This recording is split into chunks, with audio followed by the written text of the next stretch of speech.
This is a true crime discussions channel. We speculate. This is all just speculation. Because it's true crime, it's for mature audiences only. There will be no children allowed, no exceptions. Everything on this channel falls under fair use. Please remember to like, comment, subscribe, and share. It's free. Hey, sorry, I got sidetracked. I'm trying to do too many things at once. Cara, I'm sorry that you had to go back to work, sweetheart. I appreciate you dropping by, though, and hanging out as much as you can. It's good to see you, Edith and Tom. Thank you, bad girl. I'm sorry. Scratch the Paint, Avis Sim, bad girl, good to see you, Southern Cats. My lovely Abellas. Lorraine, Scratch the Paint. My lovely Cindy from sunny South Florida, good to see y'all. Michael Green Chili Chicken, good to see you. Pandora, good to see you. I'm glad y'all are here today. I appreciate it. So good to see y'all. All right, let me pull up where we were at talking about the Long Island serial killer, Rex Heuermann. I have a couple of things to go over with y'all today. We are going to finish out the documentary that we were looking at. I also found some stuff. I was working on a video. Excuse me. And I've got 2 videos, actually, I'm going to try to get out today for you guys. So, yesterday, we had talked some about Shannon. Oh, my goodness. What is going on here? Okay. And we had went over her 911 call. We got a lot to discuss here. Okay, I got it pulled up. I could never keep up. Oh, no, you're good. You're good, sweetheart. But yeah, you have the email address for the person. Okay, cool. Thank you. I appreciate that. All right, so we'll get back into the documentary. Now that Mary is dead. So they were just talking about Shannon's mom and the homicide that her sister unfortunately committed due to a mental illness. Yes, we do love you. We love you very much, Abellis. And everybody, I love you all. You're also amazing to me, and thank you for being here. To this whole investigation and to her own obsession about what happened to Shannon. We are going to continue to fight as long as we need to until justice is done for our daughter.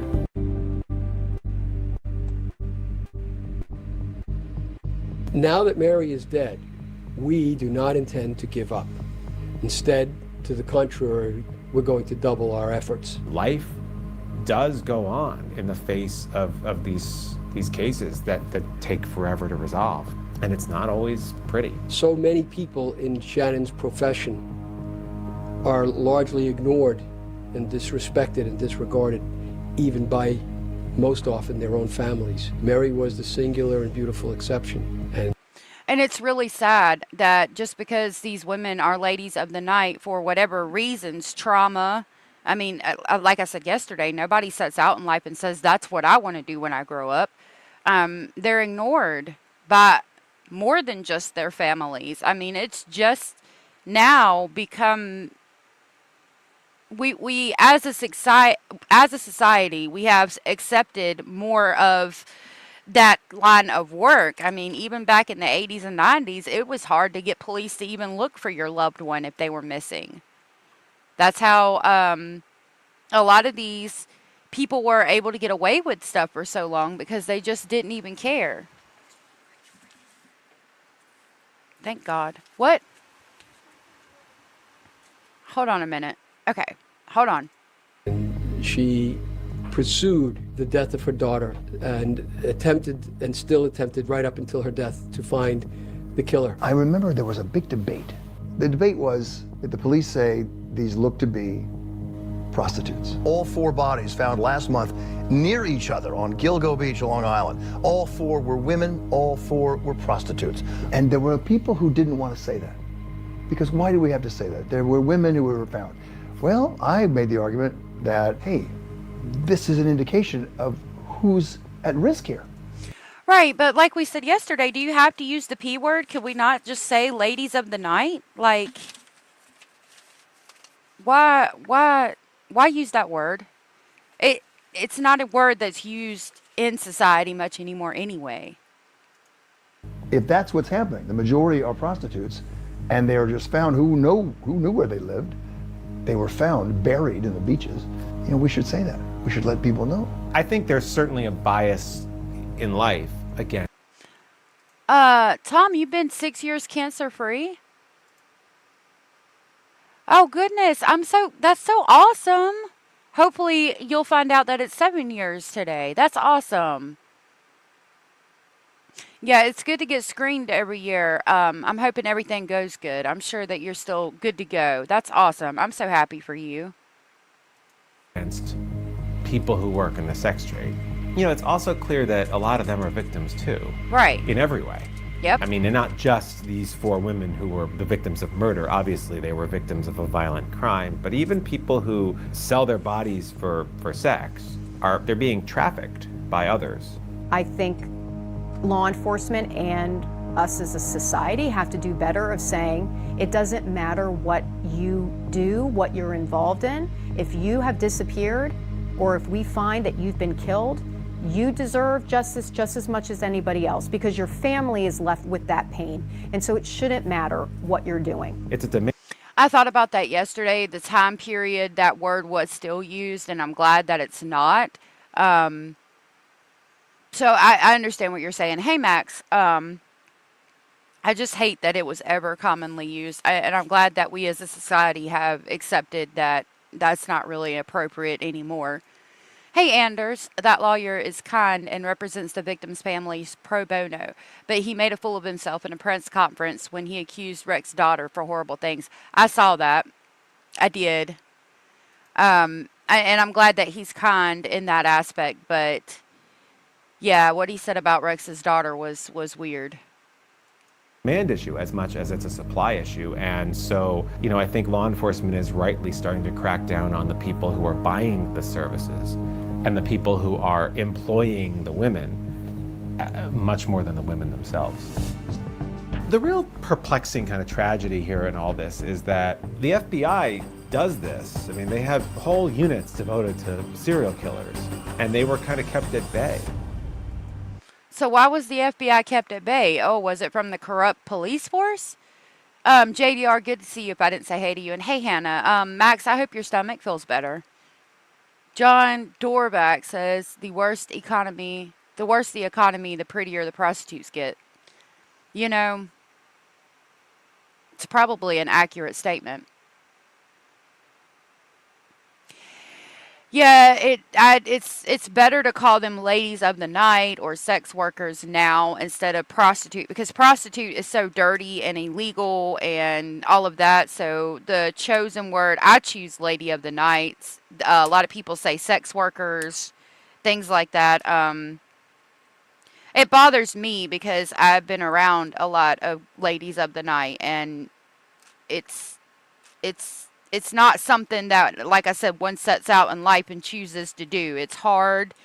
It's degrading. It's quick money, quick and easy money. That's it. That's all.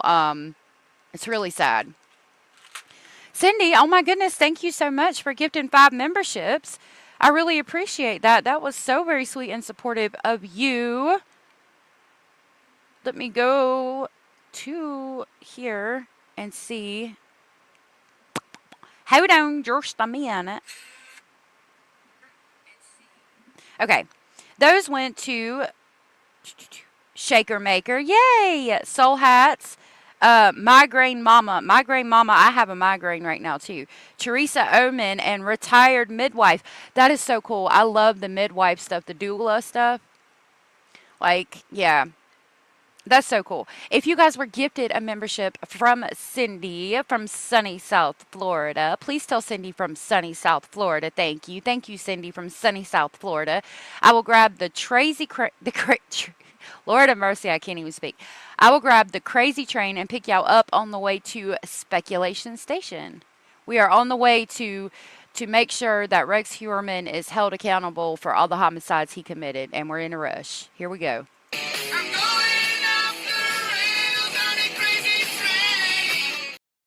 Thank you so much, Cindy. I really appreciate that. You're a doula? Really? I told my girls, I was like, it's best if you, like, when they get older, I was like, it's best if you can have your child at home with a doula. The girl that lives on the property is also a doula. I said, because they take your baby and they do all these things as soon as they're born. And if you can have your baby at home with a doula with no pain medicine, it's much more natural, beautiful thing. But my children were C-section babies, and I don't think I could have done it without pain meds. So it's easy for me to say that I want them to do that. Walking the walk is a lot harder. Hey, Lisa Lynn, good to see you.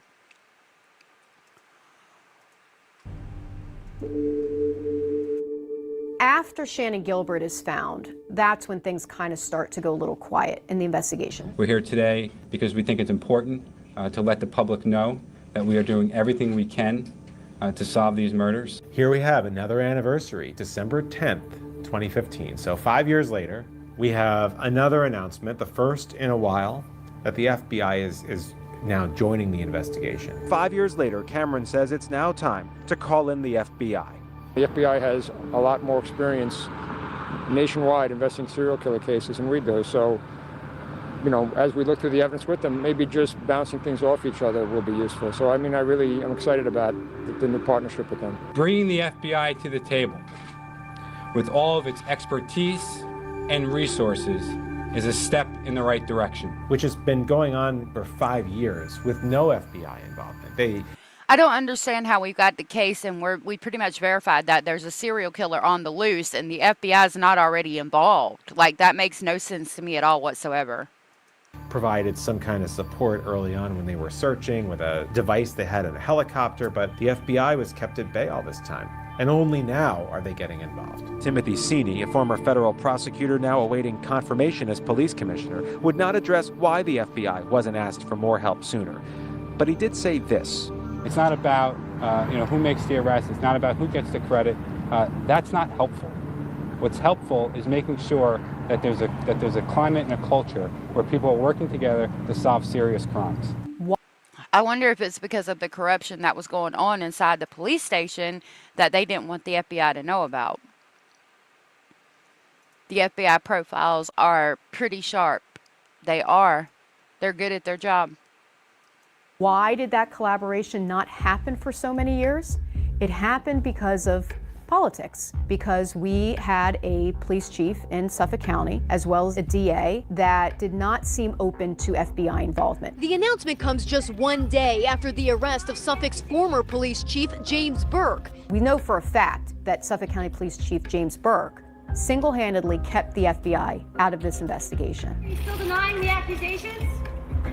What is Chief Burke hiding? I did a one-on-one with Burke when he was promoted to chief of department of the Suffolk County Police Department. And I remember sitting in his office talking to him about why this case was so dysfunctional. I remember he looked at me and he said, "We're going to take charge of this case and we're going to solve it. It's time for us to do our jobs." There were all these questions about why they didn't involve the FBI. And it turned out it was because the FBI was looking at him. The FBI arrested... Well, that makes sense. And they just arrested a bunch of people down in Florida as well. Hey, Tony. 51-year-old James Burke at his mother's home this morning and then brought him to the FBI office in Melville for processing. James Burke's tenure as police chief was a questionable time and ethical free fall. Hey, Supero. From the moment he started, he spent the time that he was there doing everything possible to cover up his own misdeeds. And that's where the focus of Suffolk County Police was at the time, not on solving the Gilgo case. Burke accused of assaulting a handcuffed suspect and trying to cover it up. He pleaded not guilty to the charges, 1 count of deprivation of civil rights and 1 count of conspiracy to commit obstruction of justice. He was cocky till the end. He believed his own hype, he believed he could cover up his own misdeeds, and he spent the entire time doing that. Prosecutors painted a miserable picture of a man who thought he had the power to beat up Loeb in front of at least 3 officers, then allegedly suggests they give Loeb, a heroin addict, a so-called hot shot, a deadly mix of heroin. Christopher Loeb broke into James Burke's vehicle. I believe he found his firearm. He found sex toys. James Burke had a questionable history before this. And so the judge denied bail altogether, saying he thinks the corruption of an entire department by Burke is shocking. The district. So why did he have, I mean, the sex toys was in the damn car too? Damn. And why are you suggesting they give him a hot shot? I would like to know if he was serious in that moment and if that had been done before. No, it's not the Peacock documentary, Snaggle Mama. Good to see you. This is one that's been on YouTube. It's pretty interesting. But I've got another one from the CW. If I have time to play it, I will. Hey, Orange Rose.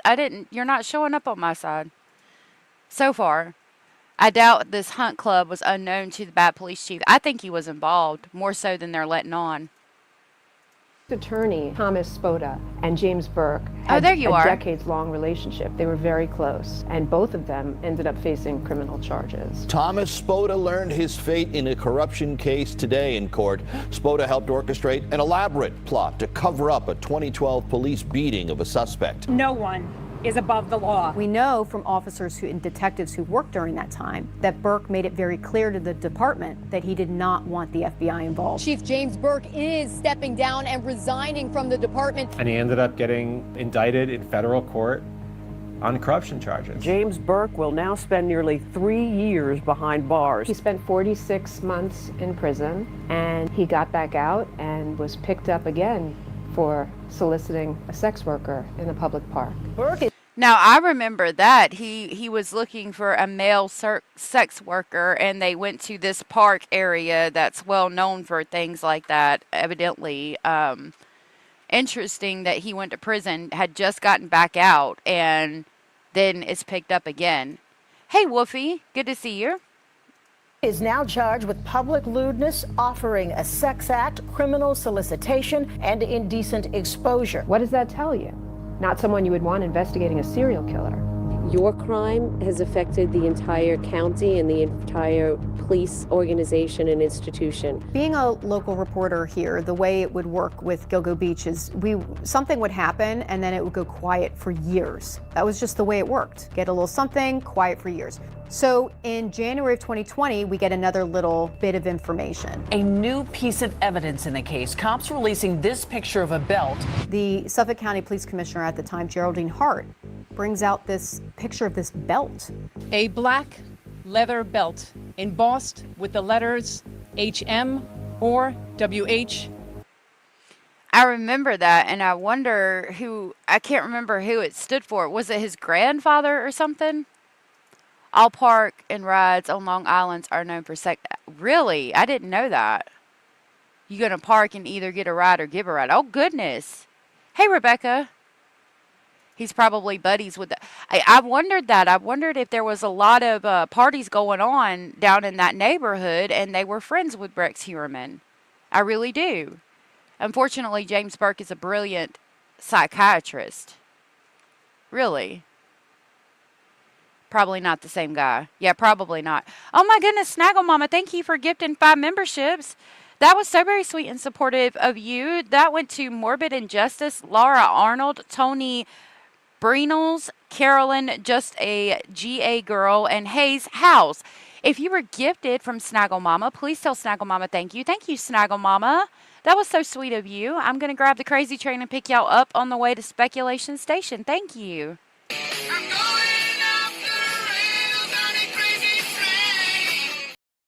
Thank you so much, Snaggle Mama. I really appreciate that.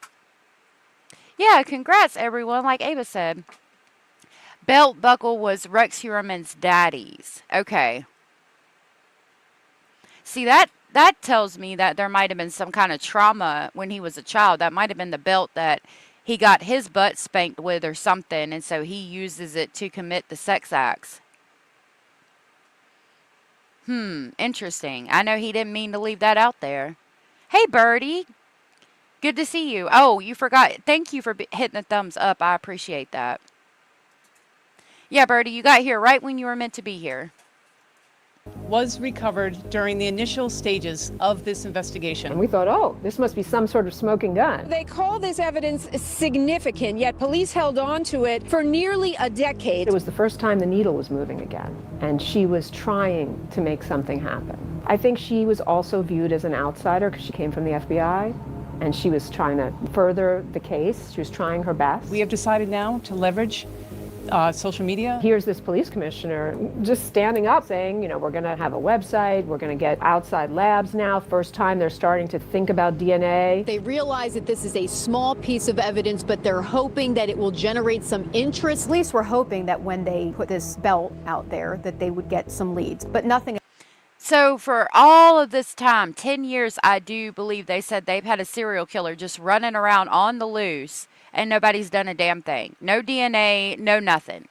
Cara said, I think it was either his great-grandpa or his uncle, but one of them where it was a priest who sexually assaulted children. No doubt. No freaking doubt. No freaking doubt. Again, it went quiet again. Police in Suffolk County today released the identity of a victim in the infamous Gilgo Beach murders. And then 5 months later, in May of 2020, in the middle of COVID, police come out with more news. Today, we are announcing that Jane Doe number 6 has been positively identified as Valerie Mack. Mack was ultimately identified when investigators used data from DNA websites to track her family down. Interviews were conducted with potential relatives who provided investigators with additional DNA samples. Yeah, and that was when we got her name. Hey, Morbid Injustice. The Ho Fries sticker is one they asked me to make. I don't remember who asked me to make Ho Fries, but I did. Thank you for checking out the stickers, and I'm glad you were gifted. Yeah, I was what True Crime Rocket Science said that no one wanted to swing with Rex and Asa. No doubt. I wonder why. Nobody recognized it, so he didn't really use it in real life day to day. No, I'm wondering if that belt was a point of contention and he used it to abuse these women because it had been used to abuse him when he was smaller. I don't know. Yep, genealogy. Think it was Foxy? I might need to delete it. Genealogy, yep. Which were processed and analyzed, leading us to determine the deceased woman's identity.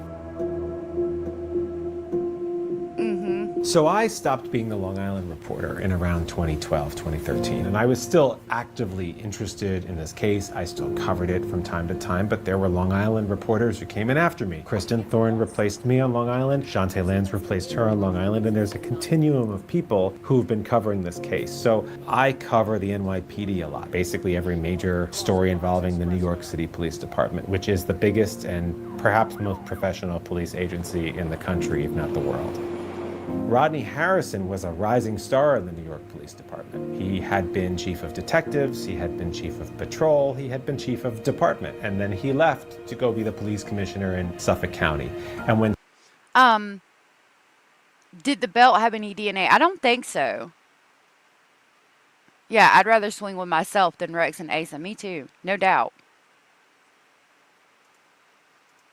Suffolk County made that announcement that Rodney Harrison was coming to run their department, I knew they were going to solve this case. I am honored and proud to welcome Rodney Harrison to be the next commissioner of this policing family. And it comes just one day after the 10-year mark of the discovery of the remains of Shannon Gilbert. For us, our two top priorities right now, solving the Gilgo Beach serial murder case and implementing the police reform plan. Suffolk County Police Commissioner Rodney Harrison has always said that these homicides are solvable and that he is going to solve them. So he creates a task force, Gilgo Beach Task Force. Police Commissioner Rodney Harrison today announcing a new task force made up of investigators from the FBI, the New York State Police, as well as the Suffolk County Police, Sheriff's Office, and the DA's office. People who really know what they're doing in investigating a major case like this. When I first came into this position, there was a commitment.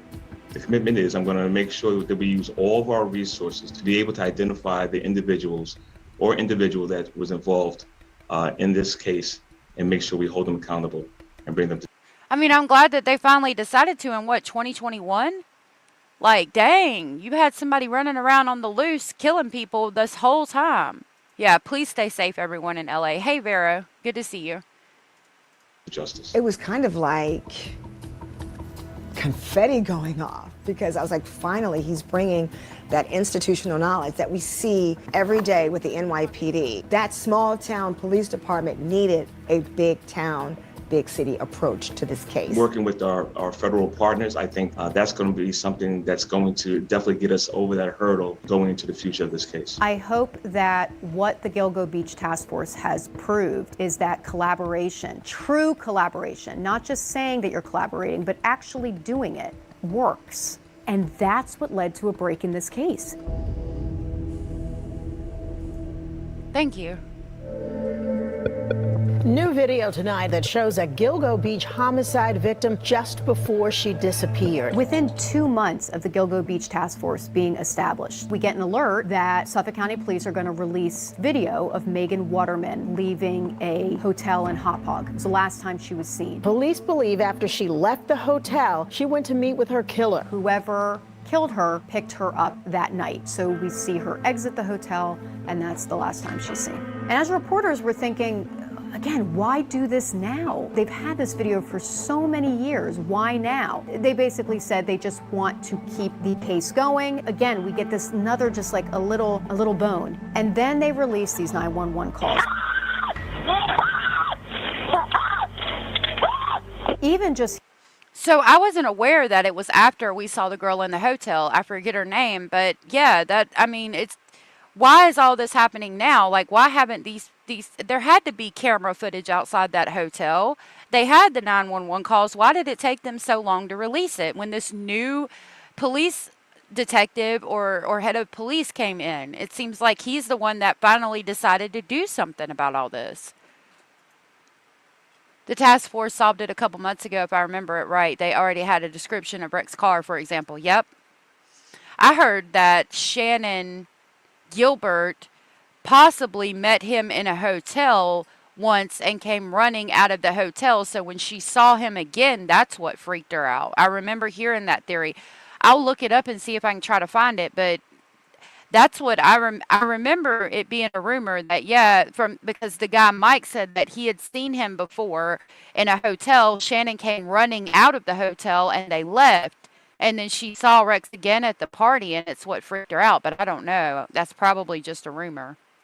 Hearing the news that they were going to release these 911 calls was so monumental. You have to remember, things had gone very quiet for like a decade. Suffolk County Police will release 911 calls linked to the unsolved murder of Shannon Gilbert. Gilbert was at the house of a man named Joseph Brewer in Ocean Beach. At some point during the meeting with Brewer, Shannon reportedly began acting irrational. This prompted Brewer to contact Michael Pack, who was outside in his driveway. Pack was Gilbert's bodyguard. These calls, Shannon Gilbert's attorney, John Ray, had been fighting for years. If they don't release the tapes, when they claim they're engaging in a new initiative to share information regarding Long Island serial killer, they have to give up the tapes. What else is there? He had them.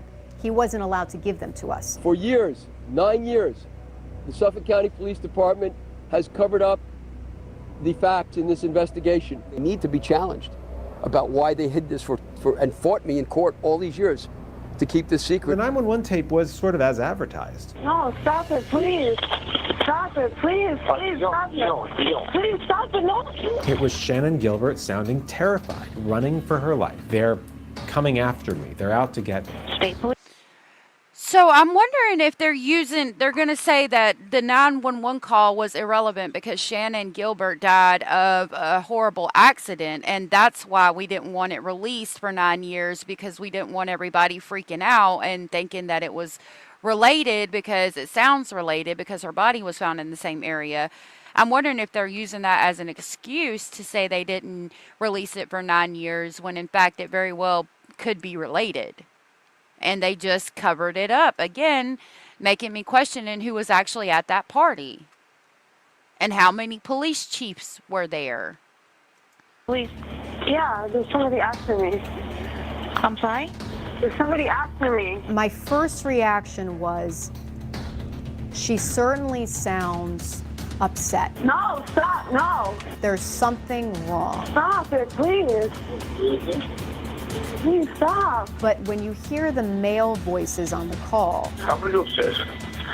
Okay? Please. Please get your ticket. Mario, what's the matter? Are you okay? They seem genuine that there is nothing wrong. You freaking miracle. Come on. No, in the middle of nowhere. Let's go back to Manhattan. All right? We're in Long Island. We're out near the water. Please stop. Please, Mike. Brother, come on. No, stop it, please. You hear her security guard, as well as the man who had retained her as a client for that night. And they're hey Becky, good to see you. Yeah, it seems more like they're taunting her. They're telling her to calm down. No, time to go. Please. Please. Please. And she is frantic that someone is going to kill her. Why? Are you gonna kill me? You hear this interaction of them trying to get her to calm down, and eventually she leaves. You can hear her feet on the gravel because she's running through the gravel of this development.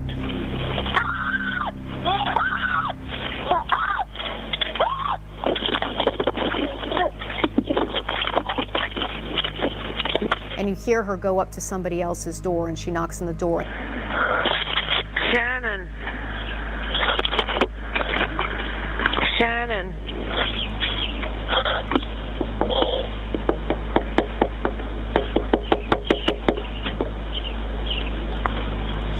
Like, for her to be that damn scared to where she's on substances, she's a lady of the night, and she's beating on somebody else's door in a rich-ass neighborhood by the beach at like 1, 2, 3, whatever o'clock in the morning, she's scared to death. What happened to scare her like that? And the gentleman says, you know, what's wrong? Are you okay? Be careful. Don't keep yourself hurt. Where are you going?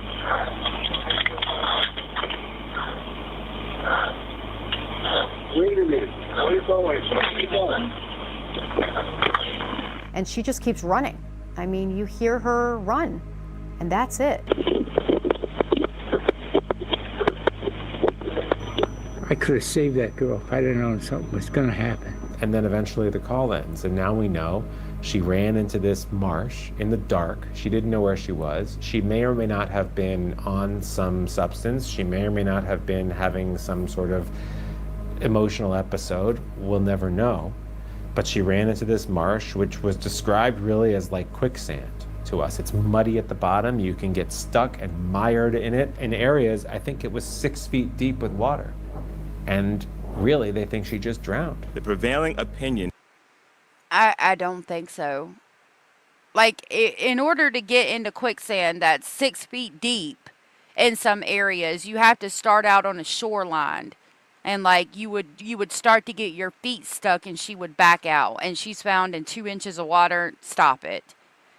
Yeah, and if they just wanted her to leave, why did they follow her when she did? Exactly, Cindy. What are the odds that she's running around saying that they're going to kill me, they're trying to kill me, and she ends up dead? If her toxicology was genuinely clear, she could have been detoxing. It can cause mental health distress. It probably can. I don't think it would be to that extent. And I question whether being out there for so long, her tissue samples didn't hold enough of the substances. Like, maybe there wasn't enough of the substances for her to for it to be still left after all those years. Yeah, how did her hyoid bone get broken?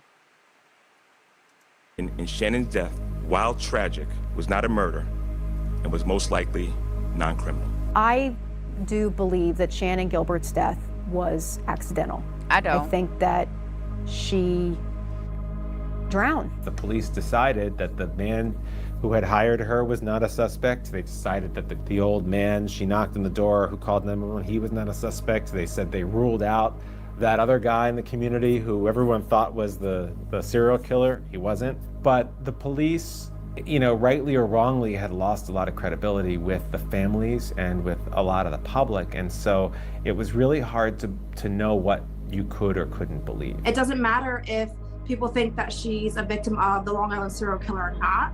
something happened to her that night. She ran for her life. I think initially the families felt that they were being judged because of the work that their loved ones were involved in. These women were sisters, and in the case of Megan Waterman, she had a 3-year-old daughter. That daughter is now growing up without her mother. And I think that these families have a really important story to tell and could really emphasize the importance of law enforcement and us as a society taking these cases seriously. When people It is very sad, and I hope that this case did make it known that, you know, just because somebody works as a lady of the night, that doesn't mean their life is any less important. Cara said, I think she was strangled underwater. That's why her hyoid bone was broken and why she had water in her lungs. I think so too. I think so too. I think at that point she had ran. They knew that she had called 911. They knew she had knocked on doors, so they were going to kill her because they were pissed off, and they killed her. They just got a hold of her and killed her. She wasn't tortured or anything else like the rest of them. Me too. I wish we could find out the odds of Shannon's death. Like, so many things would have to be coincidental. You would have to trip, break your neck, and also, like, land in water at the same time and drown. And the statistics on a broken hyoid bone from, like, tripping, falling, and breaking your neck are just stupid low. I don't see how it's even possible. Abella said, I don't know, guys. I was walking in high grass with my friend and dogs, and the dog suddenly fell in a very deep water hole. We never saw it. It could have been us. In the dark, it'd be game over. Yeah, but I think she was only found in like 2 inches of water, not a deep hole. You know what I mean?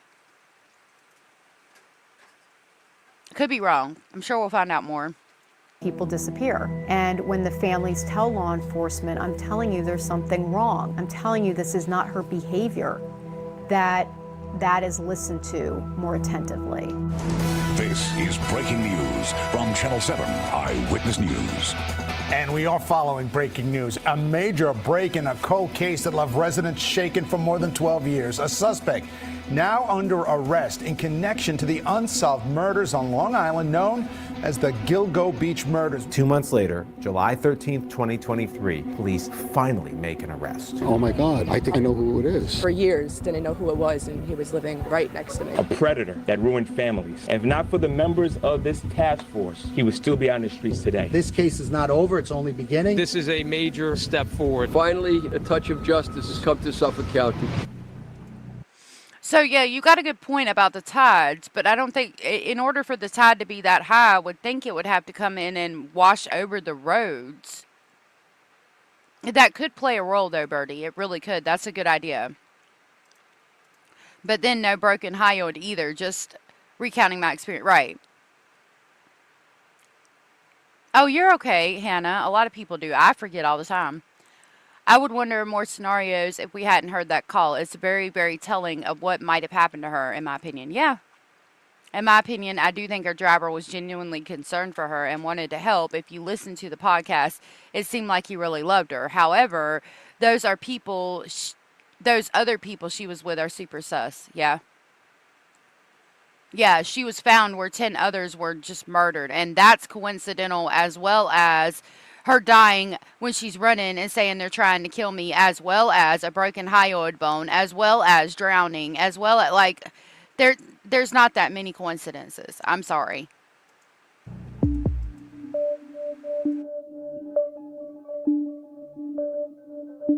I got a call from Kim Dillon, our assistant news director. I think she woke me up and said there's an arrest in Gilgo.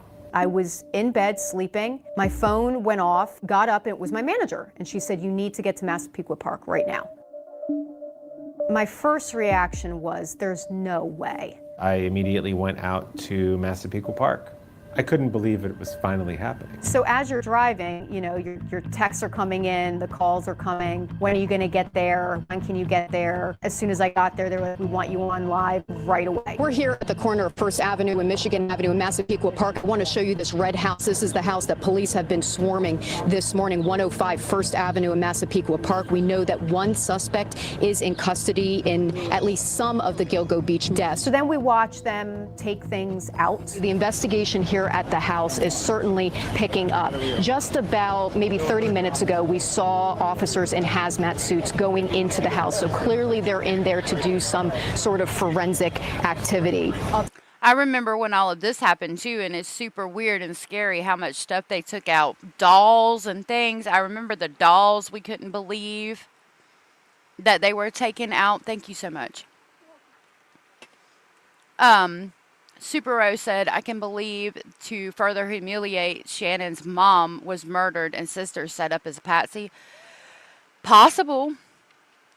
Because, I mean, if Shannon was running from the house that night and he thought that she was trans or whatever, he's already pissed off. He's called her services. He thinks she's whatever. She's running. She's freaking out. They think that's their target for the night, or, you know, they're amped up. Their adrenaline's running. We've got our basically deer in headlights, and she ran and got all these other people involved, and that's going to get people on our ass asking us questions, looking at us like, yeah, they're going to chase after her. They're going to be pissed off. And I mean, he taunted the families. He called them and was like, I'm the one who did it. Like, yeah, I could believe that those things were done to further humiliate Shannon, because I think she really pissed them off. Yep. She had to be held underwater, right? Like, you're not just going to lay there and just sit underwater and not try to move. See, his house isn't on the water. He doesn't have a boat either. Yeah, I see that. That happened to me a lot when I see situations in life that are so sad or traumatizing. It helps me a little to not feel sorry for myself sometimes, but I would rather just be grateful. I'm sorry. How Shannon's death was ruled an accident is just another horror to add to her family, in my opinion.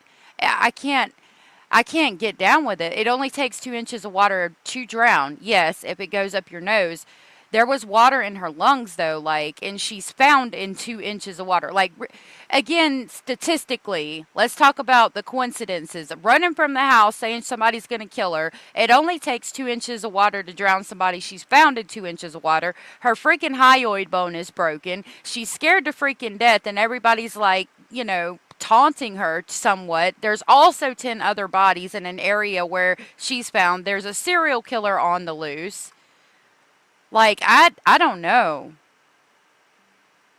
I just will never think that it was an accident. It was erotic to him. Calling the families, in my opinion, was erotic to him. He got off on it. On knowing that he was calling them and tormenting them. I'll tell you, looking at Rex Heuermann's house, my first reaction was, if there was any house that I would think he would live in, it would be this one. The rest of the street is beautifully manicured. These houses are picturesque. Perfect lawns, flowers, American flags. Rex Heuermann's house is literally falling apart. This one, just you always looked at it and it looked a little creepier, weird. The man that lives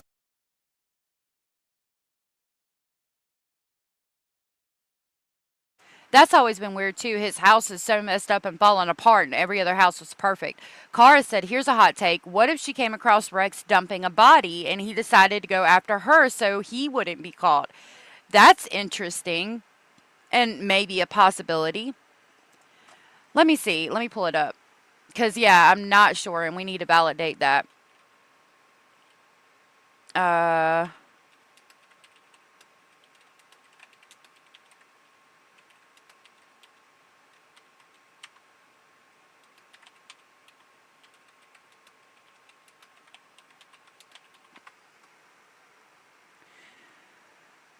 Shannon Gilbert's remains were found in a marsh near Gilgo Beach on the north side of the marsh, which is roughly 390 yards northeast of her last known whereabouts. The discovery was December 13, 2011.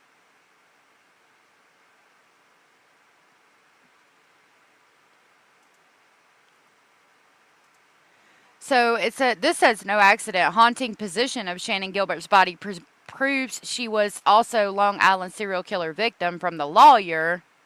I want to see if it tells me anything. They were all sex workers. Shannon's body was found a year after the other 4 sex workers in a marsh near Gilgo Beach, yet her death was deemed a tragic accident by Suffolk County.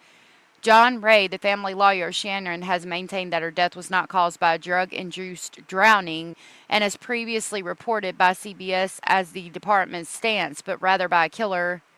Quote, when the police claimed that she had wandered into the marsh and managed to kill herself, when I seen the autopsy report where she's found face up, laying on a bush, and the police had claimed she drowned. That didn't make any sense. Face up and laying on a bush, not even in the water.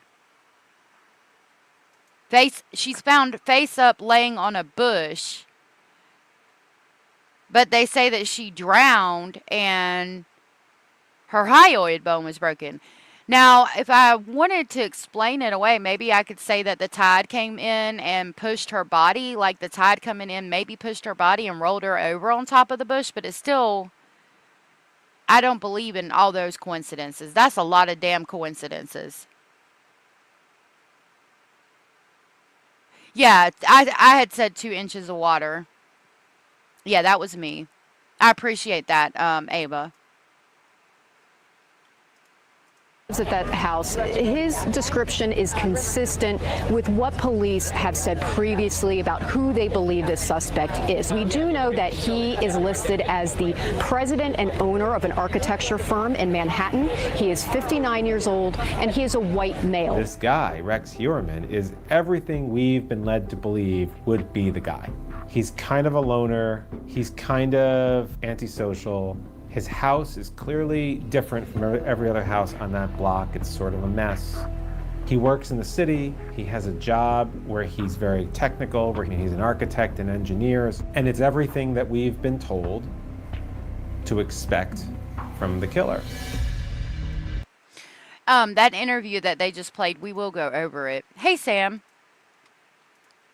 He's everything the profile said to expect. He fits it perfectly. I just couldn't wait to talk to the neighbors. Like, how were these people going to react to this happening next door to them? What do you think about all of this? The whole world has been watching this case since 2010, and here it is in your little neighborhood. It's a shocker. I mean, it's a real eye-opener. And like I said, 29 years. This is the worst case I've ever seen. You never saw anybody coming in and out of that house? No.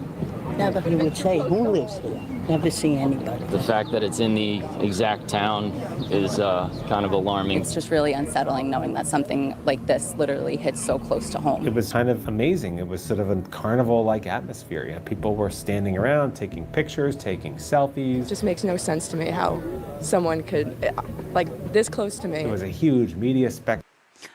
Sam, I hope that that everything went good at the hospital and that you're okay. I appreciate you being here. Yeah, this is only making me think even more that she stumbled across him getting rid of a body, and he charged at her, which is why she was screaming like that, too, and saying, they're chasing me. You know, I mean, Cara, that's a great theory, and it makes a lot of sense. If he was out there dumping a body or whatever, yeah, and then she stumbled across him, that makes a lot of freaking sense. I hope things get better for you, too, Sam. Is everything okay? Supero said, I think she was injured and incapacitated to the point she couldn't move from even scant water, though I can imagine the marsh was holding tidal waters. Well, okay, if we go with that theory, but she's running for her life. I mean, you even hear it in the 911 call before it ends that she is running. Like, you can hear her breathing and knocking from house to house. She's obviously not that capacitated. Plus, when you're freaked out like that, your high goes away real quick. Like, if you're high and then you get arrested, most of the time, unless it's like you've taken a bunch of Xanax or something, it goes away pretty quick. All the network came, all the cable networks came. I live in Manhattan now. Maybe. I had to come back out here to see this. What can you say? It's scary. True crime documentaries showed up, started filming. This is a big case, you know, and it's like, I knew it was going to be a strong presence out here because a lot of people are interested. There's a lot of unanswered questions. This was an earthquake in Massapequa Park. This was a storm like they had never expected this. Rex is just a strange guy. And we said hello in the mornings, you know, talked every once in a while. Nobody would speak to the guy. People would literally cross the streets when they came to the guy's house. The next door neighbor did tell us that Heuermann would look over the fence at his wife sunbathing. Put a little lounge Oh, wow. Okay. Yeah, she was already freaked out. So I would think, if anything, her high was less at that point than it would have been when she started running from the house. Yeah, her hyoid bone would still be intact. Did they say she had no drug trace? Yes, they did, which also doesn't make sense. She was not found in water. Could the murderer drag her body and leave her where she was found? Maybe. I mean, if she had water in her lungs, she obviously drowned, but she's found on top of a bush, but it's years later. So animals or something could have moved her from the water. I don't know. That's true. You'll sober up real quick. Yeah. Yep.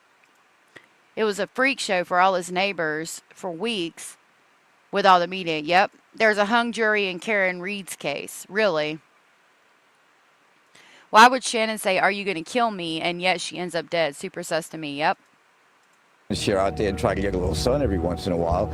And every time she did it, there he was, popping his head over. "Hi, how you doing?" and trying to start a conversation with her. It was really like, whoa, she's out there sunbathing, possibly nude, and he's popping his head over trying to talk to her? What the Sam hell? like a surreal experience. It's rare in a reporter's life that you start a story like this and see it all the way through. As someone who has covered this story since its inception, since 2010, this is a day, in fact, I never, quite frankly, thought I would see. The moment wasn't lost on any of us, from the producer in the control room to Bill, to myself, to Josh. It was the same people on that very first day that we reported on the story that we had continued to cover over the course of a decade. And there we were with an arrest. Standing outside Rex Heuermann's house in Massapequa Park, 12 and a half years later, and having Liz Cho toss to me about this story was so surreal, and it was such a full circle crazy moment. I just felt we had to remark on it. Josh is in Massapequa Park tonight with much more on today's arrest and on the latest 3 murders. Josh. First time investigating. Birdie said when they found her body, there's no sign of drugs. That means to me at least some point she was alive long enough for the drugs to be out of her system when she died. That's another interesting theory. Like, did they take her somewhere? But if there's no signs of torture, and I would assume they would have the time of death. But I don't know. Interesting.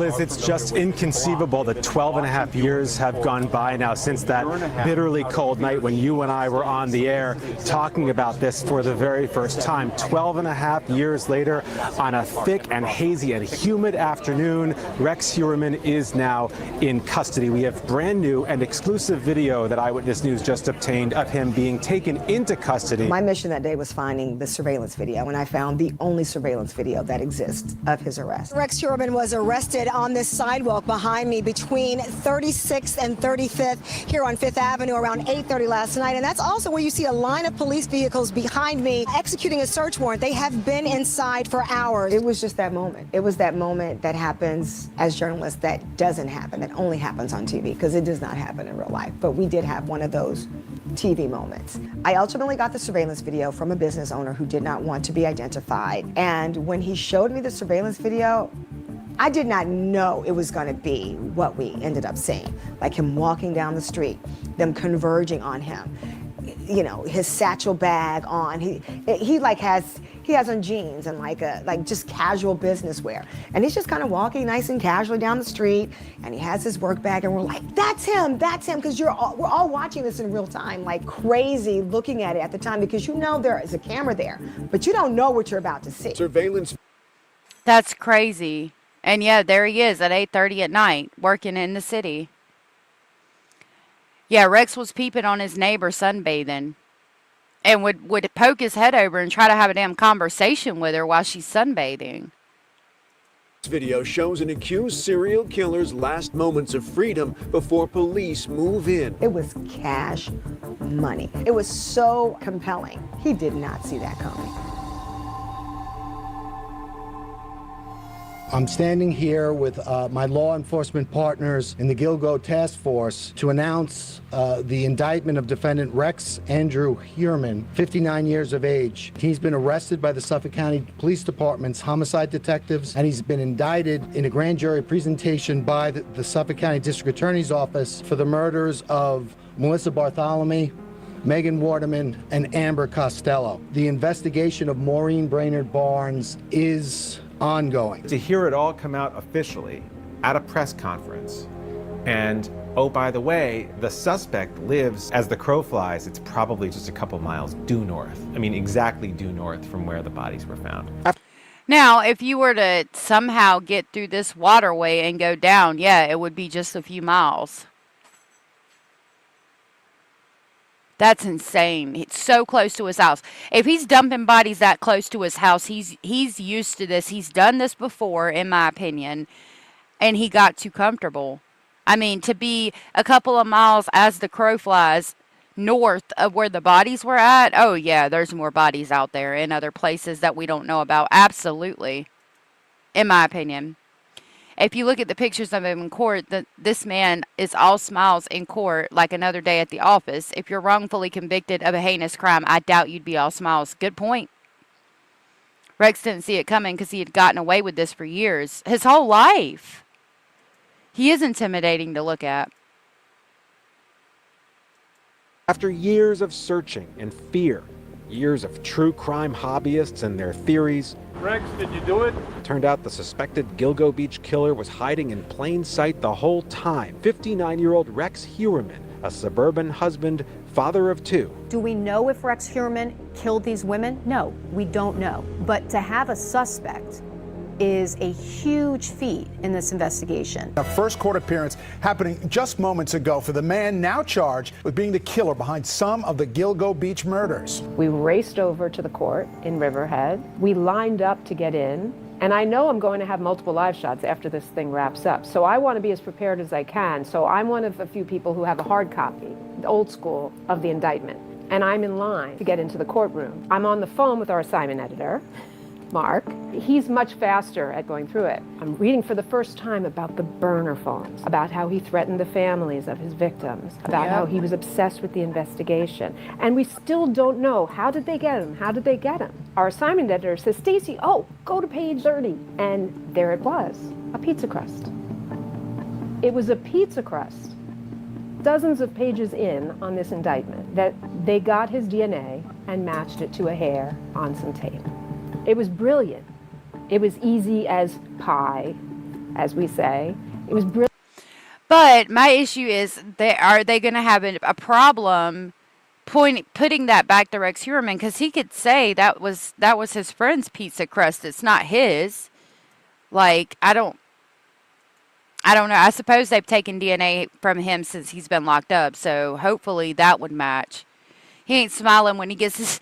You all about them green bologna sandwiches. Them things was nasty. Sometimes they'd be neon pink, like yellow. It's freaking weird. I've always thought of peeping Toms as creeps, but never killers. Guess you never know. Yeah, that stuff's weird. I hate it. No woman stood a chance against that monster. The fear they felt is beyond my understanding. And they were all small, too, like 5 foot or so. And ironically, Ava, his wife, is short in stature as well. Brilliant. It's a chilling indictment, and each count carries with it the potential for life in prison without parole. My most powerful memory of that day is just that poor family member sitting 6 inches from me, sobbing. It was a real crime. And no one should think that it wasn't because they were sex workers. They were sex workers and they were murdered. And they have family who are still grieving. And there's other families who want answers. And if this man is responsible, we should know soon enough. Oh my gosh, I've never seen that. That's the family of the boy they found, the Asian boy, I would assume. That's just me assuming. Don't take it for the word of God, but... Look, I've never seen this clip. It was easy as pie. Hold on. As we say. It was brilliant. It's a chilling indictment, and each count carries with it the potential for life in prison without parole. My most powerful memory of that day is just that poor family member sitting 6 inches from me, sobbing. It was a real crime. And no one should think that it wasn't because they were sex workers. They were sex workers, and they were murdered. And they have family who are still grieving, and there's other families. That one. Because she looks very much like the boy, the sketch they have of the one boy that was there. And you know, that's weird to me because there's one male. Like, I'm assuming whoever picked him up thought it was a woman. And for Joseph Brewer to kick Shannon Gilbert out thinking that it's actually a male, like, was the first male one that they thought was a girl and then found out was male and they were scared it was happening again. I mean, I could go on and on. It's crazy. Police who want answers, and if this man is responsible, we should know soon enough. Yes. Yep, Anders. I don't think I'll sleep until they catch this guy. The person who murdered Lynn Bartholomew's daughter Melissa and continues to haunt her youngest child. I'm scared of my own protection. The fact that he was calling my phone, I have to be worried about, is that going to happen to me one day? They had been taunted by this guy. And that had come out in the course of reporting out this story that he had called their families, taunted them, and talked about what he had done to their loved one. Over the next 5 weeks or so, he would call the then 15-year-old 5 more times, eerily each time from Melissa's cell. At one So he got her cell phone and was calling her baby sister and then taunting her. It's sick.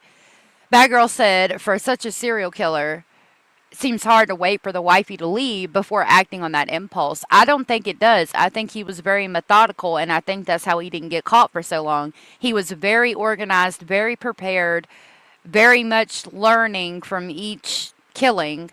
But I also think that she might have known. But I want to show y'all something real quick that kind of broke my heart. What's her name? Heuermann. Look at this. Where is it? This one. Look at her. Like, she's so defeated and so sad and so, like, I don't know. I saw that picture of her and I was like, damn. Like, maybe we got to leave her alone because she's so, I mean, I don't know if she knew anything or not, but she knows that they're taking pictures of her. She knows they're out in the yard. She's just defeated. And it looks like she's pondering, like, how did this happen? And I didn't know. Now all this media's here looking at my family. How did he kill all these women and I didn't know? Like, this shit, that picture broke my heart for her. So I don't know. I really don't think that she knew. I mean, of course it's possible that he could have waited, that she could have left on purpose for him to do that. Yeah, it's possible. But I think that he was very methodical and very planned out, and I think that's how he got away with it for so long, that he would wait until she left, or even possibly committed some crimes while he might have been working overnight or something. She was out of town during the homicides. Yeah, to have an alibi, it's a possibility. Yeah, she was always away from town or out of state. I don't know. I feel like I need to leave her alone. Point saying he had killed Melissa. They were very taunting and angry words. My heart would stop and just didn't even know what to do mostly. He had a system. He had a clear system. Burner phones. He stalked people on social media. He stalked the families on social media. The Suffolk DA describing to the judge how Heuermann used 7 different burner phones. He would take selfies on them like these and use them to search for victims and violent pornography. He even searched obsessively for the relatives of his victims. And he was doing it from Midtown Manhattan. There was sounds of traffic in the background, and we'd been hearing all of this. And the families and their representatives had been telling us this for years. And the police had not. The police had been very careful not to reveal this information to us publicly throughout various iterations of the leadership in the police department. When we talked about, not going before the media, if you see, Rodney did go before the media, but it was always in a very controlled manner, and it was always with a controlled purpose. Again, we did that because we knew we were playing before an audience of one person. I'd want to know, actually. So everything was very calculated, and they made sure that they weren't letting anything, they weren't giving out too much information because they knew that the serial killer was still out there. Actually, what he was doing during that time. And we know he was going to work, he had a family. We know that he is 59 years old, lived in Massapequa Park, and worked in Manhattan. He was married and had 2 children. He was functioning in New York City as a building engineer. Rex Heuermann, I'm an architect, I'm an architectural consultant, I'm a troubleshooter. Born and raised on Long Island. Okay. Been working in Manhattan since 1987. But with respect to the 4 women that we'd covered that have been attributed to him, I mean, how aware was he of every step of the search, and how was he consuming that information? Searching on the internet at one point, why hasn't the Long Island serial killer been found? He was Googling about himself. In a 14-month period, he had over 200 searches pertaining to the Gilgo investigation. Even through this, I never became like an expert on the psychology of a serial killer. I mean, there are people. But they were very smart to keep everything under wraps, especially, I mean, I think he has ways to leave the country and not ever be caught. So they were very smart to keep everything under wraps and know that this person more than likely is watching everything they do, especially having got away with it for so long.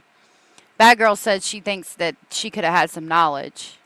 Becky doesn't think the wife knew. She was under his spell, she says. I think there was other girls that got phone calls as well. Who focus on this. But what little I know is that they are, incessantly narcissistic, right? They want credit for what they've done. They want people to know about what they've done. He was compulsively searching pictures of the victims, but not only pictures of the victims, pictures of their relatives, their sisters, their children, and he was trying to locate those individuals. He asked me if I knew about the Gilgo Beach murders. And back then, I was like, oh, he's just from that area. But now I just see it as a serial killer kind of just putting it in somebody's face. There's some kind of I haven't seen that girl talk. I've only seen the one girl that he hired that left. Maybe that's how they know the other case isn't connected, because he never searched her or called her.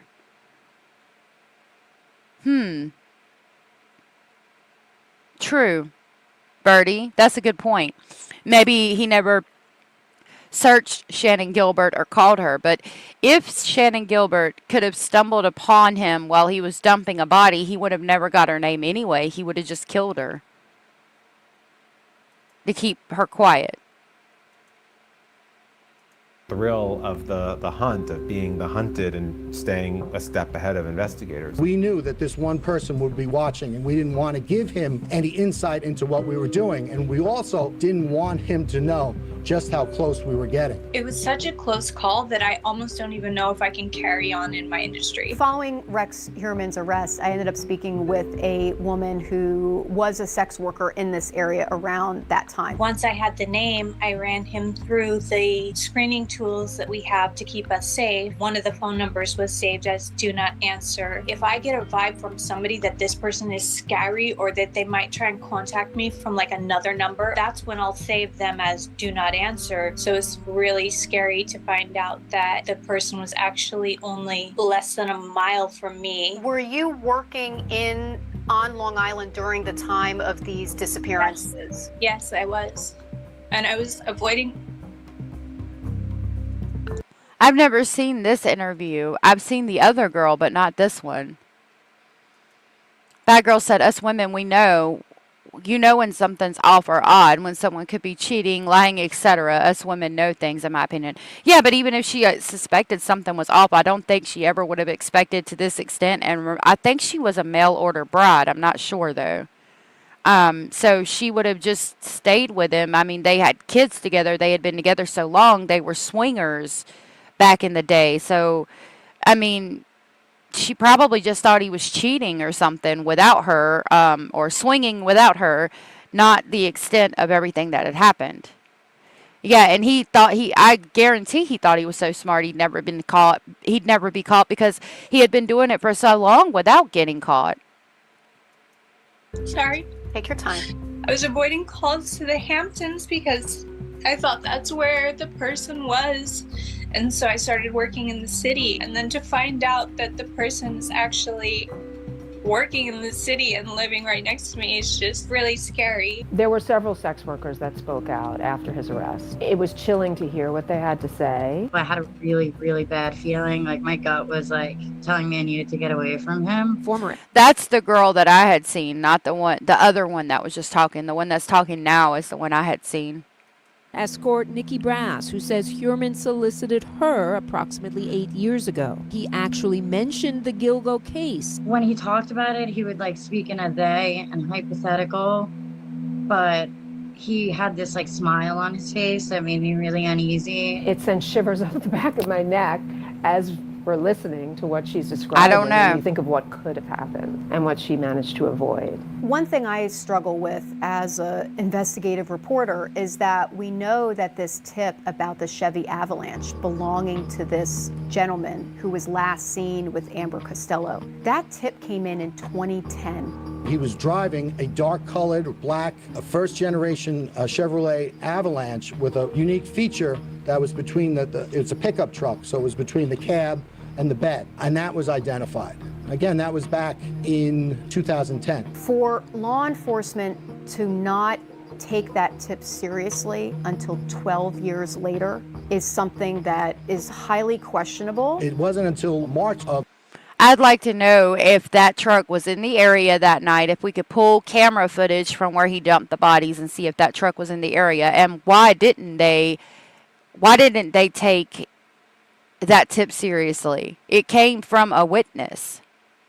Of 2022, that database was searched by the task force and this individual was identified. That tip was called in by Amber Costello's roommate and friend because he knew that Amber had disappeared. She wouldn't just leave with anybody, you know, she wasn't stupid, you know, and even though it was money like that, you know, it kind of makes me believe that she was comfortable enough with this person. Amber Costello, the day before her disappearance on September 1st, 2010, she met with an individual for the purposes of having him pay her money for her services, but she involved herself in a ruse where once the individual gave her money, other individuals came into the house, pretended to be his significant others, confronted the individual with the purpose of making that individual uncomfortable, having him leave without retrieving his money, and that's exactly what happened. He knew. So yeah, basically what Amber did was when she would work and then she would get the money to be paid for her services, and as soon as she got the money, she would have people come in the house that pretended to be her significant other, her boyfriend, whatever, and say, hey, what's going on here, da da da da, and then she would say, oh, I'll have to, you know, I owe you one, I'll pay you back, I'll do it, you know, we'll have to get together again. And evidently that had happened to Rex, and he was pissed about it. And so he kept bugging her and kept wanting to get his money back or her services. And so she went and tried to appease him because she had done that to him. She had taken his money, and she ended up deceased. That Amber had probably been harmed, and he knew the last person who was with her, this gentleman that had come into the house. She wound up leaving with, you know, that night. That individual was identified as a person who was between 6'4" and 6'6", a large man, thickly built and dark hair. So why, 12 years later, is this the first time that police are really looking at that tip? Police have not been able to provide a good answer to that question. Honestly, what has Rex Heuermann been doing all this time? He's only a suspect, he hasn't been convicted, but if in fact he did this, why would he have stopped in 2010? And so for all the time that went by, and you know, they caught him on a tip that they got way back when, the thing about the truck. So I don't think that he stopped at all. I think he got a different area to put the bodies. Now I remember what mail order bribe means. It was opt-in Russian women. Yeah. But I could be wrong about that. I don't know. I'm not sure. What I want to know is has he theoretically killed anybody else? And could that have been prevented if they ran this case more professionally from the start? We still don't know where these women were murdered. Their bodies were found at Gilgo, but that doesn't mean that's where they were killed. And so that is something that is still part of this investigation. Suffolk County District Attorney Ray Tierney visits the site, answering the burning question if he thinks anyone might have been killed in Heuermann's house. Evidence does not point either one way or the other. Could Rex Heuermann be linked to some of these other victims? Absolutely. That's Yep. what investigators are going to have to figure out. Bodies, the demographics were a little different, but it doesn't mean that we're not going to take a closer look and see if Rex Heuermann is attached to them or other bodies that might have been discovered throughout the state. Do the killings of the other victims resemble the Gilgo Four? They do not. They are not just looking at Rex Heuermann for these other killings. We'll continue to go after those that committed these crimes and hold them accountable. This is an extended period of time for these homicides to happen. That means there's that many more potential suspects because the amount of time that has gone by. The case now expanding across the country, with investigators searching Heuermann's property in Las Vegas and in South Carolina, where they retrieved this pickup truck believed to be connected to the killing. Suffolk County Police and the Gilgo Beach Task Force and the FBI will tell you they are investigating, working with all the police departments. The investigators were never discouraged. They continued and uncovered evidence and followed leads. They never stopped working and will continue to work tirelessly until we bring justice to all the families involved. So there is more on where the killings took place, but I wanted to look this up so I could correct that information real quick. So let's look up how Asa and Rex met. Let's see.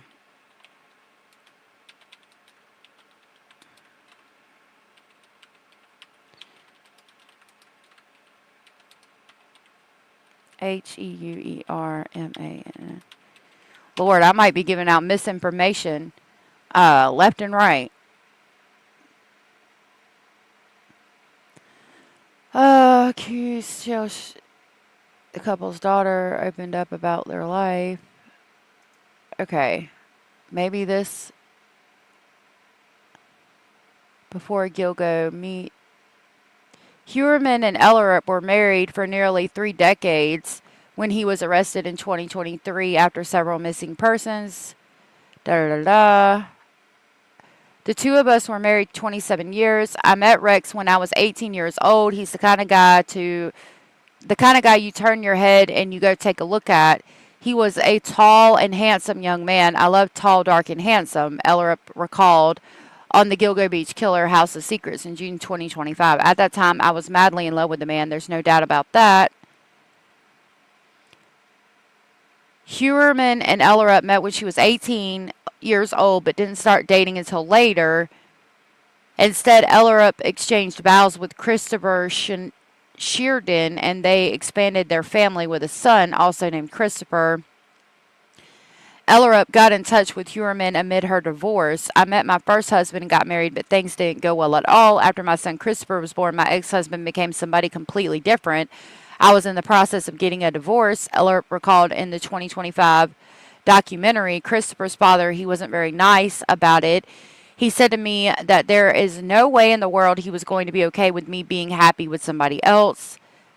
Ellerup was grateful for Heuermann, adding, Rex was the kind of person that you could call. We were friends. Rex was standing there and he heard what he said. Rex then said, okay, I'm not worried. Let's get a lawyer and let's take him to court. Then he paid for the lawyer to take him to court. After ending her marriage to Sheardon, Ellerup started a whirlwind romance with Heuermann. There was no reason to hold back, so Rex said to me, I've got a nice house. It's not big and not elaborate, but how about you come and see if you'd like to stay there, she explained. Then I found out I was pregnant with Victoria. He said to me, well, how do you feel about marrying me? I said, yes. There's a picture of me on our wedding day, and I'm looking up going, I finally got him. He's mine. 1996, Victoria was born.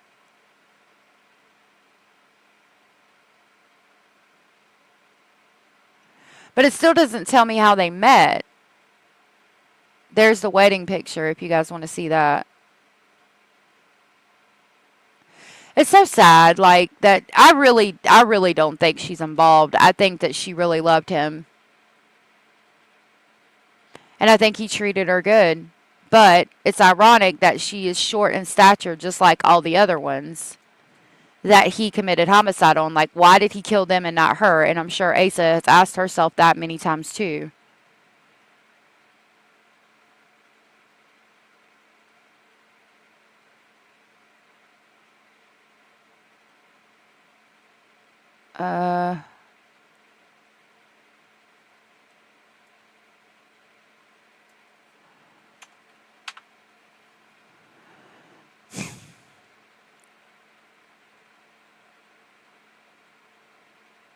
That's the same one we just read.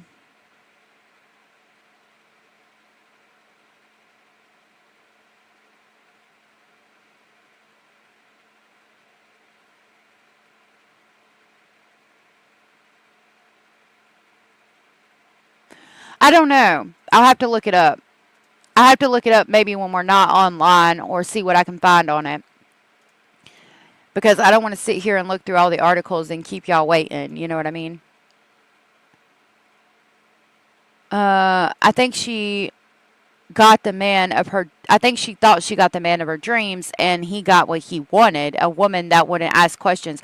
I agree with that 100%, Birdie. I think that's exactly what happened. She got the man of her dreams, and she didn't ask a lot of questions. She let him do what he wanted to do. They were swingers at some point, from what I've heard. So yeah, she got what he wanted. She got what she wanted, and he got someone who wouldn't ask a lot of questions. We know so much about the Gilgo Four, and we know so little about everybody else. Those people were murdered, and those killers need to be found too. I can't imagine what it must feel like so many years later to hear that there's finally an arrest in this case. I also can't imagine what it feels like to be a family member of one of the other victims. There's all this hoopla around this arrest, but there are 6 other victims whose cases have never been solved and may never be solved.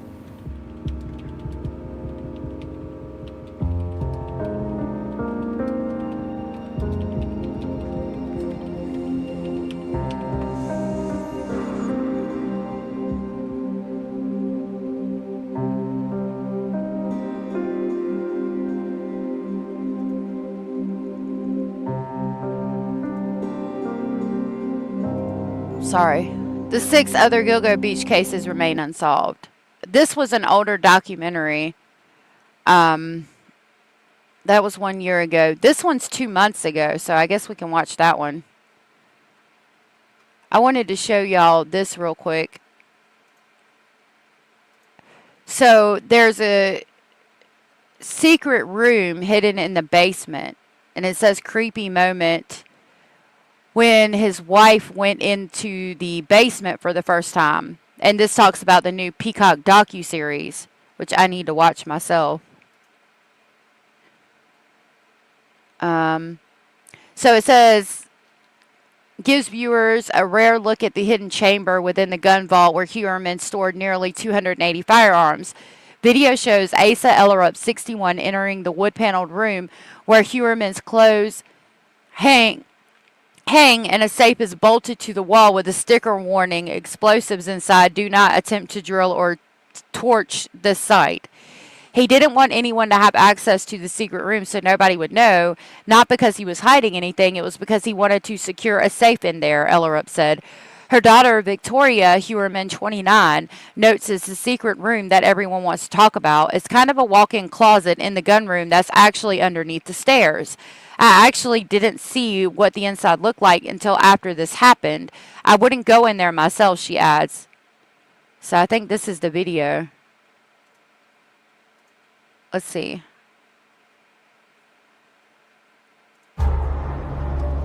If this disappears, I will be right back. Karen Reed, not guilty. Not guilty, second charge. Guilty of being intoxicated.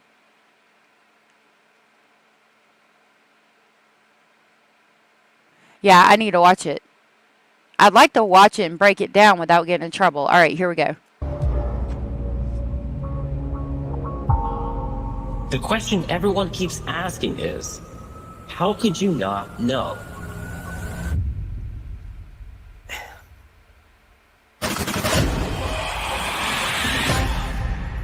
The Gilgo 4 was one of America's longest serial killer cold cases.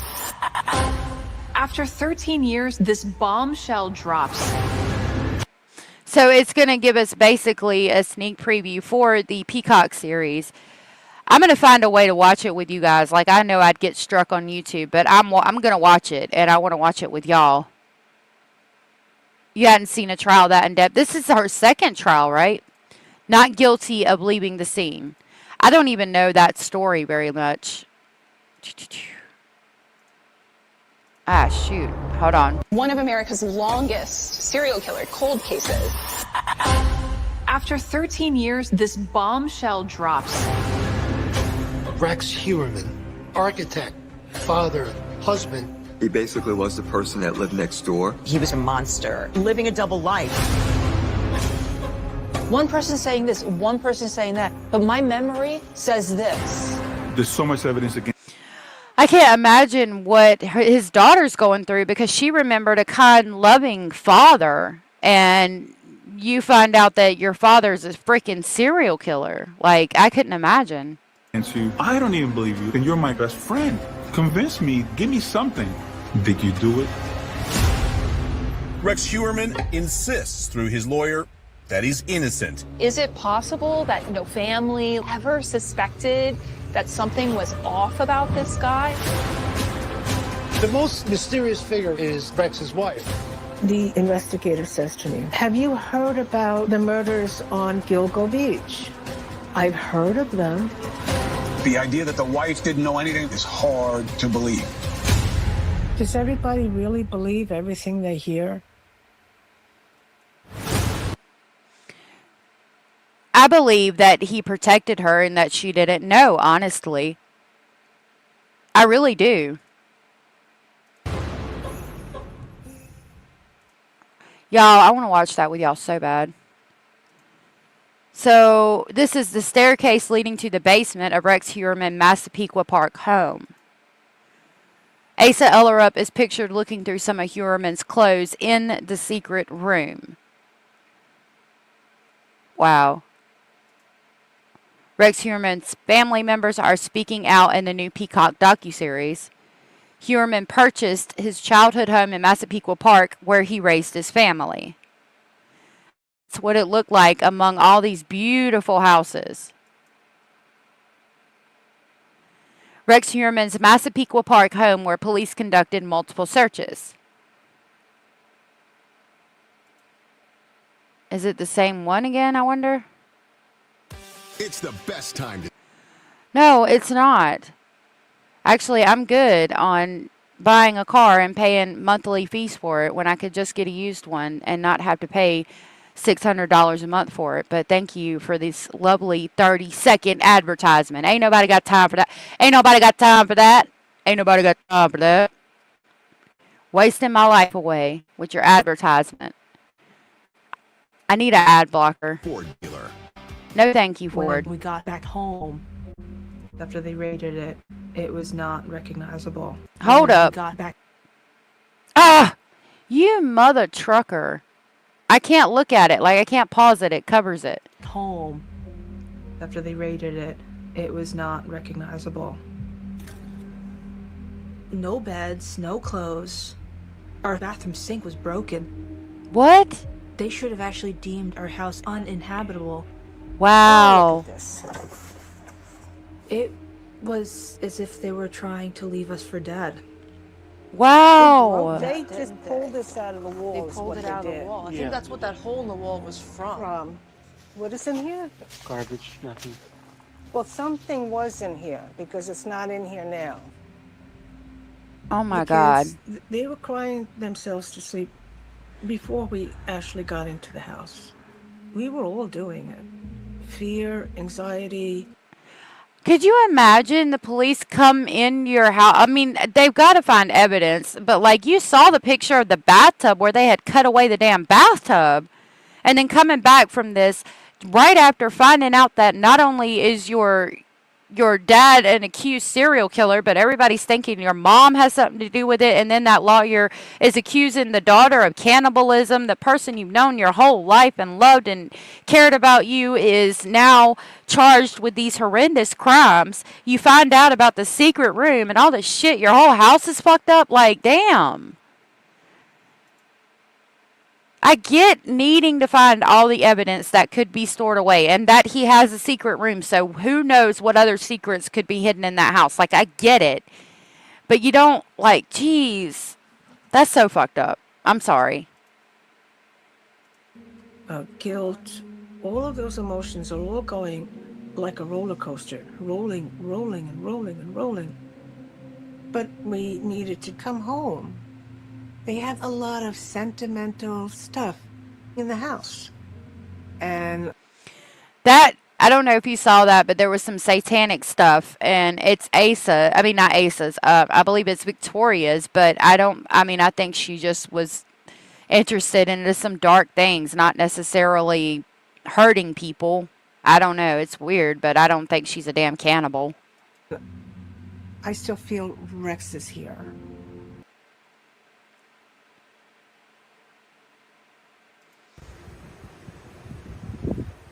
That's the brother walking the dog. And the police are out there.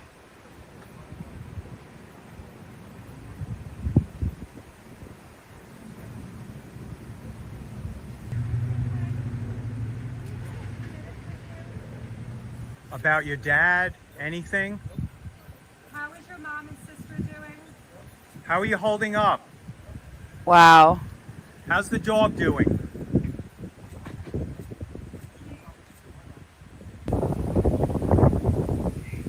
Well, I don't understand why you go out there and sit on the bench when you got news reporters. And the police don't have to pay for the damage. Right. So sad. Who is that lawyer? Where did he even come from? I don't know. He's representing all the victims pro bono, but he'll get a kickback if they sue the state. I don't think it was clean beforehand by the looks of the outside, but it's 1,000% worse. Yeah, it probably wasn't clean beforehand, but I still think that they didn't have to leave it like that. Complete narcissist. He cares for nobody but himself and his twisted desires. Right. Like, at the end of the day, he's the one who did that to his family. They said the house was cluttered and that Rex was a hoarder. That's true. Yeah, I don't know why dude's sitting on the damn bench. I'd be hiding too.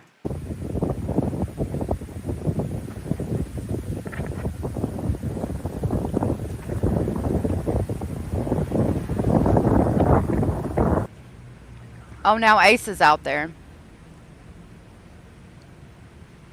Okay, whoa. Why are we coming outside to sit on the bench and cry in front of the news reporters because the news reporters are out there? Like, you saw them there when you were walking the dog. Why are we coming to sit on the bench and make sure to cry in front of them? Now, that's a little weird to me. I backed it up a little bit. Like, do you want them to know that they're hurting you by being there? I'm sure they know. I don't think it's necessary to go and cry on the front porch. But I think she's had enough and we need to leave her alone.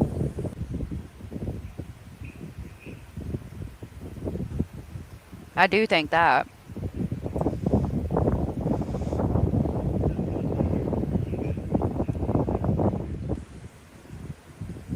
That's where them pictures were taken that I showed you guys earlier.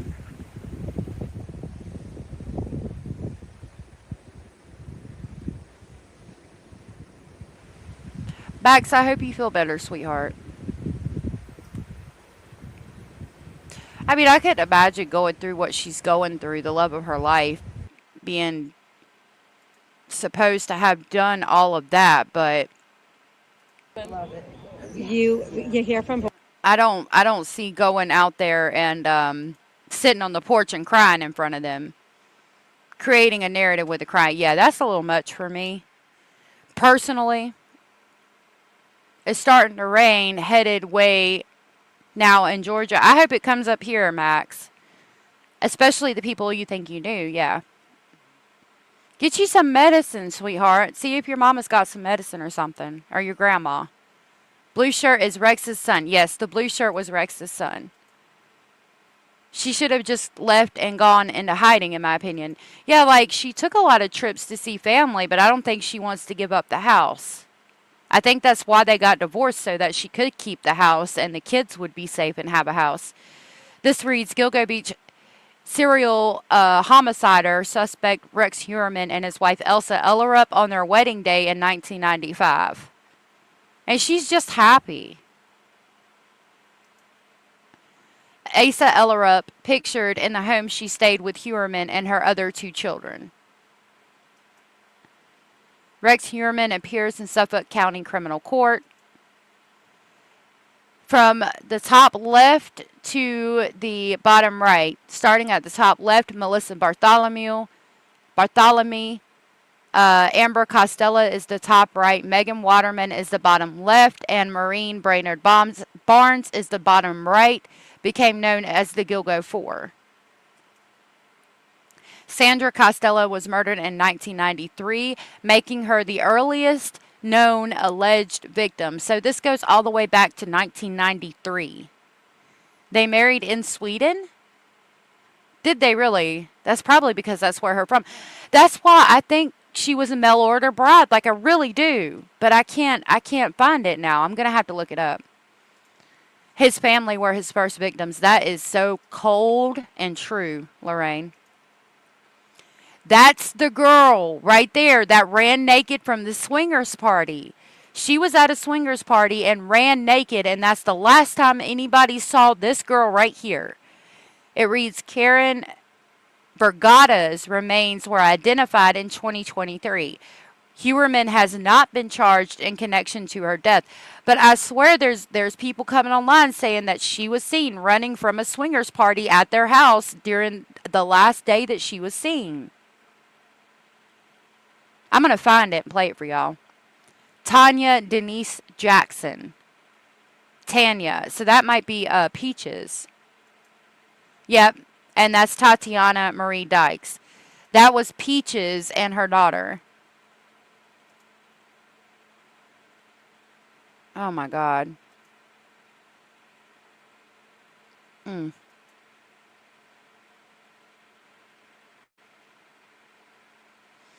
think that's the one we just watched. Let's see. Hey y'all, Why are we calling liquid IV? It's a damn drink mix.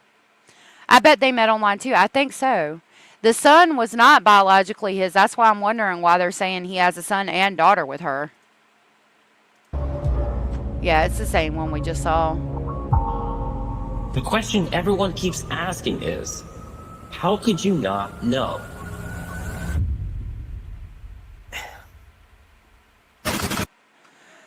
So we had just seen that. I'm not going to play it again.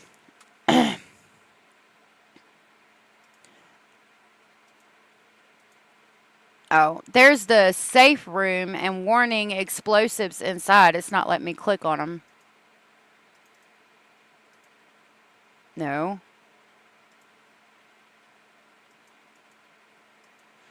Lord of mercy. That's the room where his clothes were. Gilgo Beach House of Secrets. Let me see. I think it's just the same ones we just saw. Yeah. There he is shooting firearms. Victoria touching the wooden dollhouse that Heuermann made for her when she was a child. So she had a dollhouse that he made for her. She was also in the military. No, Peaches was African American. Yep. Heuermann purchased his childhood home in Massapequa Park where he raised his family.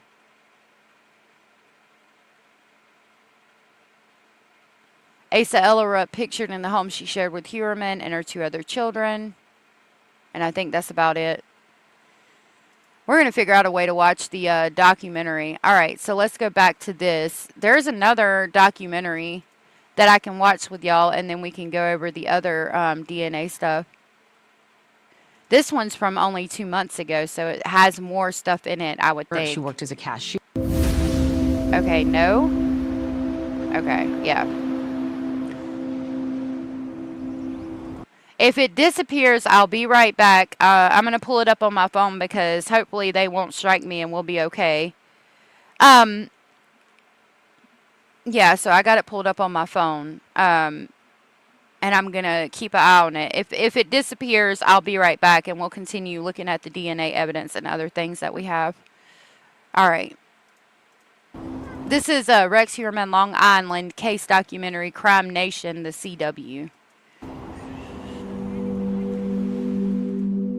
Maureen Brainerd Barnes was 25 years old when she vanished. On July 9th, 2007, she was from Norwich, Connecticut, a mother, and by all accounts, somebody who loved to talk with people, wanted everybody to like her, and was a hustler. She had worked as a card dealer, she was a telemarketer, she worked as a cashier, trying to piece it all together, but it just wasn't enough to provide for her family. And that's when she turned to sex work. Maureen would put herself out on Craigslist. She would just put out an ad, put out her number, and if somebody was interested, they would call her or message her, and she would just start the transaction there. Now, that's how a lot of these people started. Asa and her son live somewhere else now. Do they really?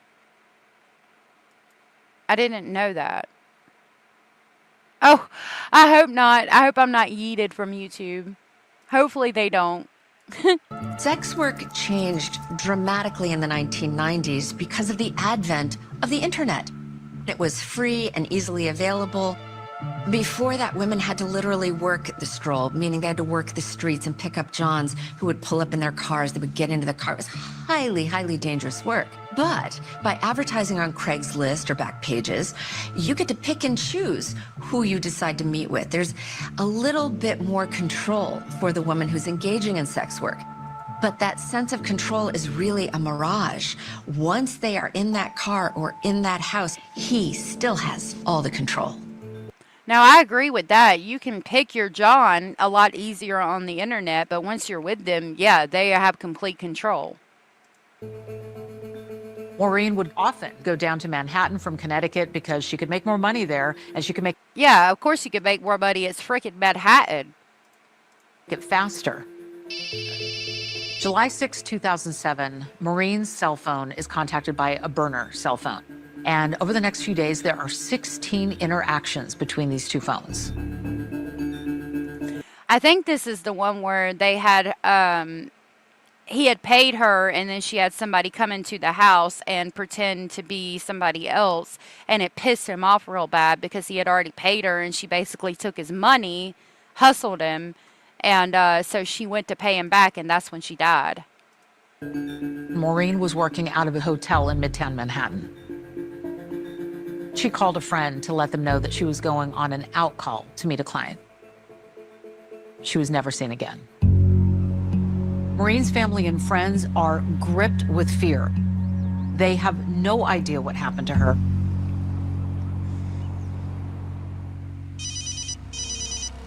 Then, Maureen's friend got a call from an unfamiliar number. So yeah, I think this is going to prove that there were other calls other than to Melissa's younger sister. On the other end of the line, a man tells her friend that he has seen Maureen and that he saw her at a whorehouse in Queens. At first she's excited. Oh, you've seen my friend. Where's this address? We've been looking for her. I want to go find her. And he says, well, I'll call you back and I'll give you the address. She waits. And he never calls back. What? See, I saw her at a whorehouse in wherever they said. It's, again, degrading. He degraded her to her friend. Oh, I saw her. She's at a fucking whorehouse. Excuse my French, but that's how he probably presented it to her. Don't worry about her. I saw her. That fucking whore's at a fucking whorehouse. Like, that's the way it's meant to be, which is sick, and I just want to punch him in the face. I just want to punch him in the fucking face. Sorry. Excuse my language. But becomes a pattern is that one of these victims leaves, they walk out the door, they're never seen again, but their cell phone records and data tell us something different.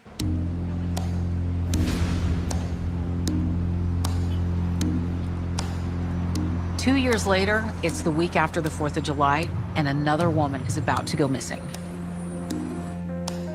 Melissa Bartholomew was from Buffalo, New York, and she had dreams of becoming a hairdresser in New York. She is so pretty. I'm glad that this one goes more through the victims a little bit.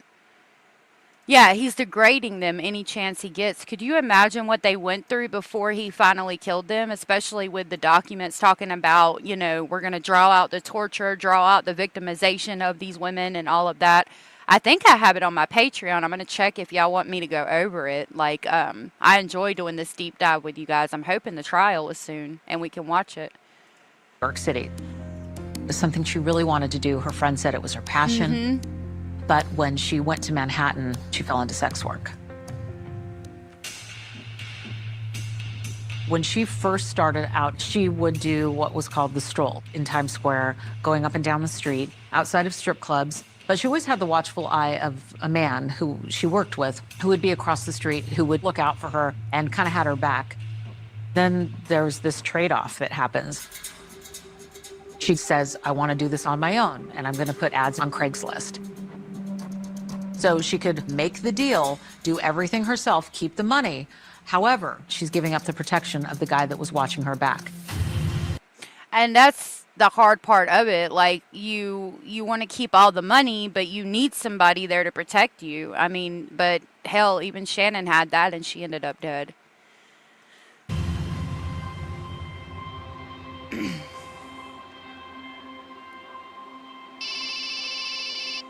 On July 3rd, 2009, Melissa was contacted by somebody with a burner phone.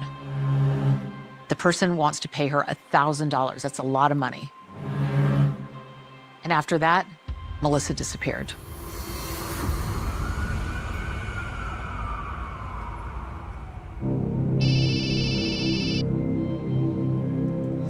That's so sad. He lured them with large amounts of money and then never paid them and killed them. Hey, Jenny, Jen, and Brady. Good to see y'all. Tom, have a good day. A week after Melissa vanishes, a man started using her phone to call her little sister, Amanda, and made some really disturbing comments. He went into great detail about all of the horrible things he allegedly did to her. He also said to her, when you're going to be something like, are you going to be a whore like your sister was? Are you going to be a good little whore or something like that to a 15-year-old little girl? Your sister is missing, your phone rings, and her caller ID comes up, and you're hoping that maybe it's her. And instead, on the other end of the line is a man saying that not only has he sexually assaulted your sister, he also reveals that he killed her too. And the man called Melissa's sister over and over again. The NYPD was able to trace those calls through a cell tower to Midtown Manhattan. But the calls never lasted long enough to pinpoint an exact location. And then after that, the phone calls completely stopped. See, how did he know that, like, staying on the phone a certain amount of time would make it not pinpoint it? Like, we've all heard that. Don't stay on the phone longer than 30 seconds or they can trace your call. I've heard that, but I would think it's a lot less time, and with technology nowadays, I would think they could still trace it, only even if it was just a couple of seconds. This is somebody who really does have a sadistic quality. He likes the idea, not only of reliving it by talking to family members who are going to be the most devastated, but tormenting, taunting them about that. Domination and control is really the motive. It's the payoff. When you're looking at somebody who is a sadistic sexual serial killer, sadly, they view their victims where it's like, this person, they aren't on the same level as the people that I care about. And that's why it was so different with his family. These are women of the night. They mean nothing. They're absolutely nothing to me. Whereas Asa and the family were good, stand-up, respectable members of society. And it's not Asa's fault or Victoria's or the son's. It's not their fault at all that he viewed them differently. He saw the women that he picked up as disposable. And he was sadomasochistic.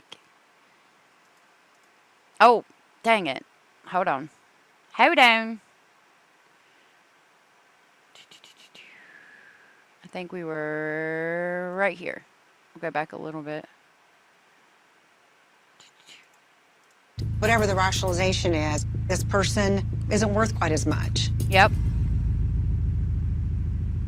But we know that there are always family members who care about these victims. There are always family members looking for their loved one. Greg Waterman, Megan Waterman's older brother. Aw. Growing up, she was a big pain in my ass, but all we had was each other. We walked to school together, we walked home together. Go roller skating every Saturday. Look. Oh, I'm gonna cry. She was so pretty. They were all so pretty. Afternoon, at the end of the day, when she needed me or I needed her, like, we were there. Oh. Megan Waterman had a pretty difficult childhood and became a mom herself at the age of 18. She wasn't prepared for this, and in order to provide for her child and provide maybe a better life, that's when she turned to sex work and trying to make ends meet. She used to call herself a call girl, which I used to call her an idiot. But she did it for her daughter, and when I think about it nowadays, I understand it. I get it. My sister said, when I have a child, I'm going to give that child everything I couldn't have, no matter what I have to do to get it.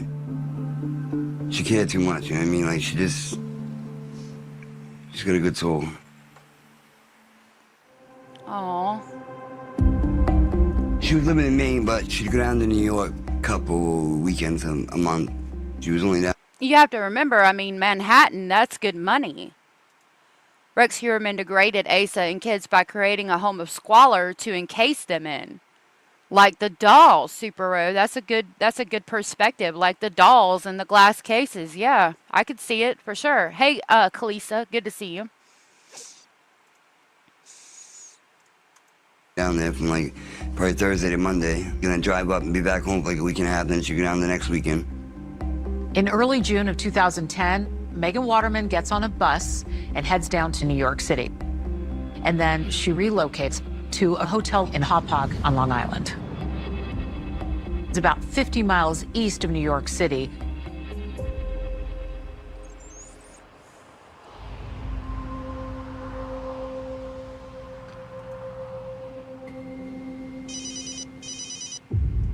I think it's her that we have on camera in the lobby. And I'm like, why couldn't the police get footage of outside that hotel when she's walking out the door? I mean, you got the exact time frame. What vehicle does she get into? It's not that hard, you would think. Hey, Avril. On June 5th, 2010, Megan Waterman's cell phone is contacted by a burner cell phone that had been activated just that day. And that communication is right around the same time that we see her leaving on surveillance video from that hotel in Hauppauge. After she left the hotel, she was never seen again. I'd always like call and check in. When she didn't answer, I had a very, very bad gut feeling that something was wrong. It was multiple days of no contact. She never went a day without talking to her daughter many, many times. I went down in New York, went to the hotel in Hauppauge that she was at, passed out like 4,000 flyers, put them everywhere. I didn't know what happened to Megan, but I knew something went right. Oh my God. New York wouldn't tell us nothing. I've never seen like any law enforcement or anything that's just so disrespectful or someone that's missing because of that. See, and you gotta, again, I gotta take you back to the time period. Like Bad Girl said, I believe it was about 15 years ago. I mean, and then you're honest with them. You're like, she was a lady of the night, so they know that, you know, it's a possibility that she was, something bad has happened to her per a John of some sort, because that's important information you need to know to try to track her down, get her last known whereabouts and all that. And they're disrespectful to you because they look at her like Rex did as a common, I hate to say it, but they look at them like as common just prostitutes, whores. And it's awful. I can't stand it, y'all. I can't stand it because they're no less than anybody else. It's quick, easy money. They don't have to work very long to make a shit ton of money, and it doesn't make them any less people. I mean, it's a service that has been going on since like time began. I hate people that look down on people like that. What she did, she got put to the bottom. She was somebody's daughter, somebody's granddaughter, somebody's niece, somebody's aunt, somebody's cousin, somebody's, friend, best friend, doesn't matter. Like, she was a human being. Right. Back then, there was a sense that these women were isolated victims. No one had any idea that there was a serial killer at work. And it would only be a matter of months before he struck again. The downfall of every power control killer. It's their ego. Their ego gets too big. They think that they are smarter than everybody else.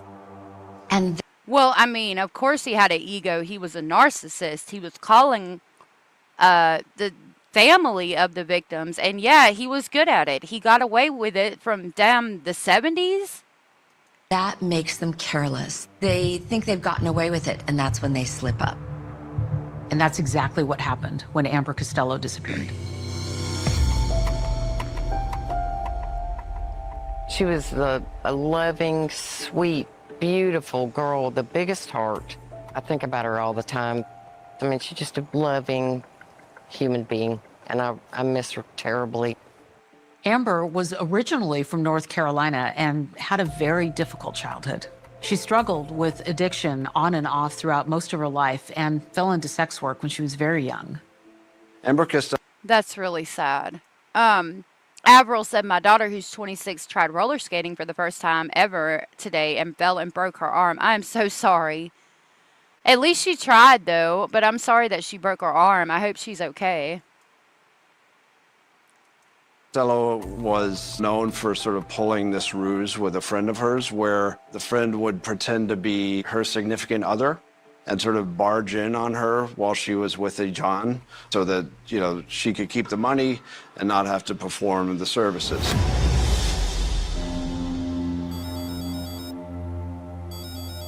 It's a smart ruse to keep from having to do that if you don't want to. September 1st, 2010, Amber Costello is contacted by somebody using a burner phone. And it was that very night that a client came to her home in West Babylon. Yep. This client was described as being very, very big.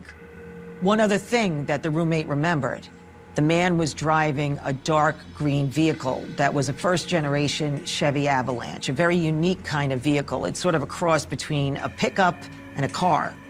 He had given the money to Amber Costello for sexual services. When the client got there, this roommate pretended to be an outraged boyfriend, and then the client sheepishly ran out of the house. So the next day, September 2nd, this client contacts Amber and says, I want to see you again, but I don't want to do it at the house because of the boyfriend. On the night of September 2nd, a witness sees Amber Costello leaving her home, going out to the street to meet someone. Now, from what I remember hearing, he was pissed, like overly angry that that happened to him and she got his money. Because, I mean, I'm sure his plan from the beginning was to commit the homicide and not pay them at all. He saw them as nothing and counted on society not caring about them, like Bertie said. Cara, was it well known that SCPD chief was corrupt? Like, did everybody know? So maybe he didn't know the police. Maybe he just knew it was corrupt and they wouldn't do anything. Interesting.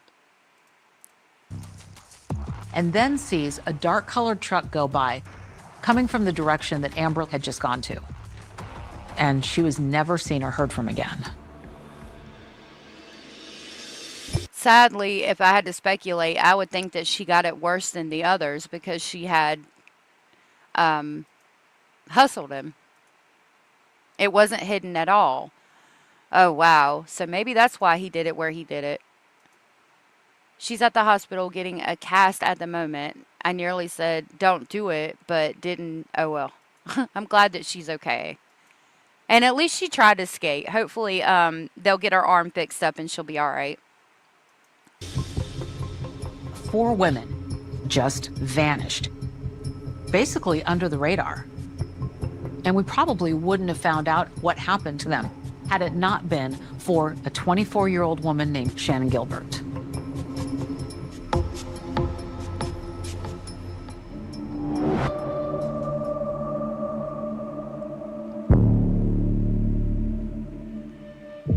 Oak Beach is a small little private hamlet on the southern part of Long Island.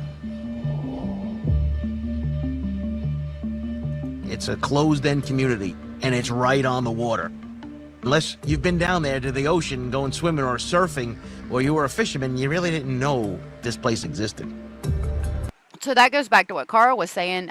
It was known for surfing, and he said unless you were down there fishing or surfing or something like that, you wouldn't have known it existed, which is interesting.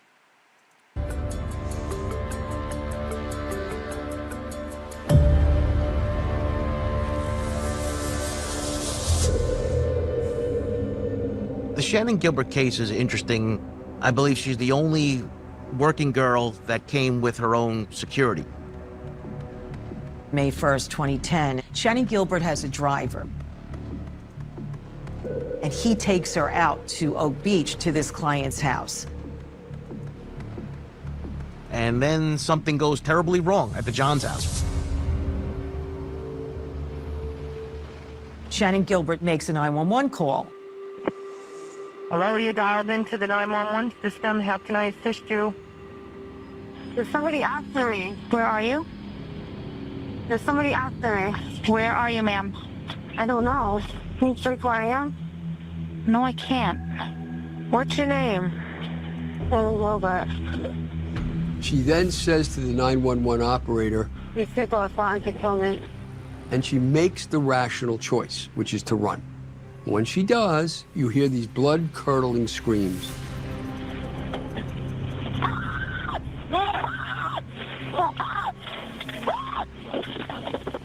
You know, if we're going to go with what Cara said, I wonder if that's the moment she saw him getting rid of a body. And she starts screaming and running more because she's thinking that they're trying to kill her. These people are after her. And then she sees somebody in the woods, in the reeds, where she's running to for safety, getting rid of a body. And so, fuck yeah, she's screaming and she's like, you know, it's true. Like, that would have made it worse. Because she thinks they're trying to kill her and maybe they really weren't. But then she sees this dude getting rid of a body and hell yeah. Oh my God.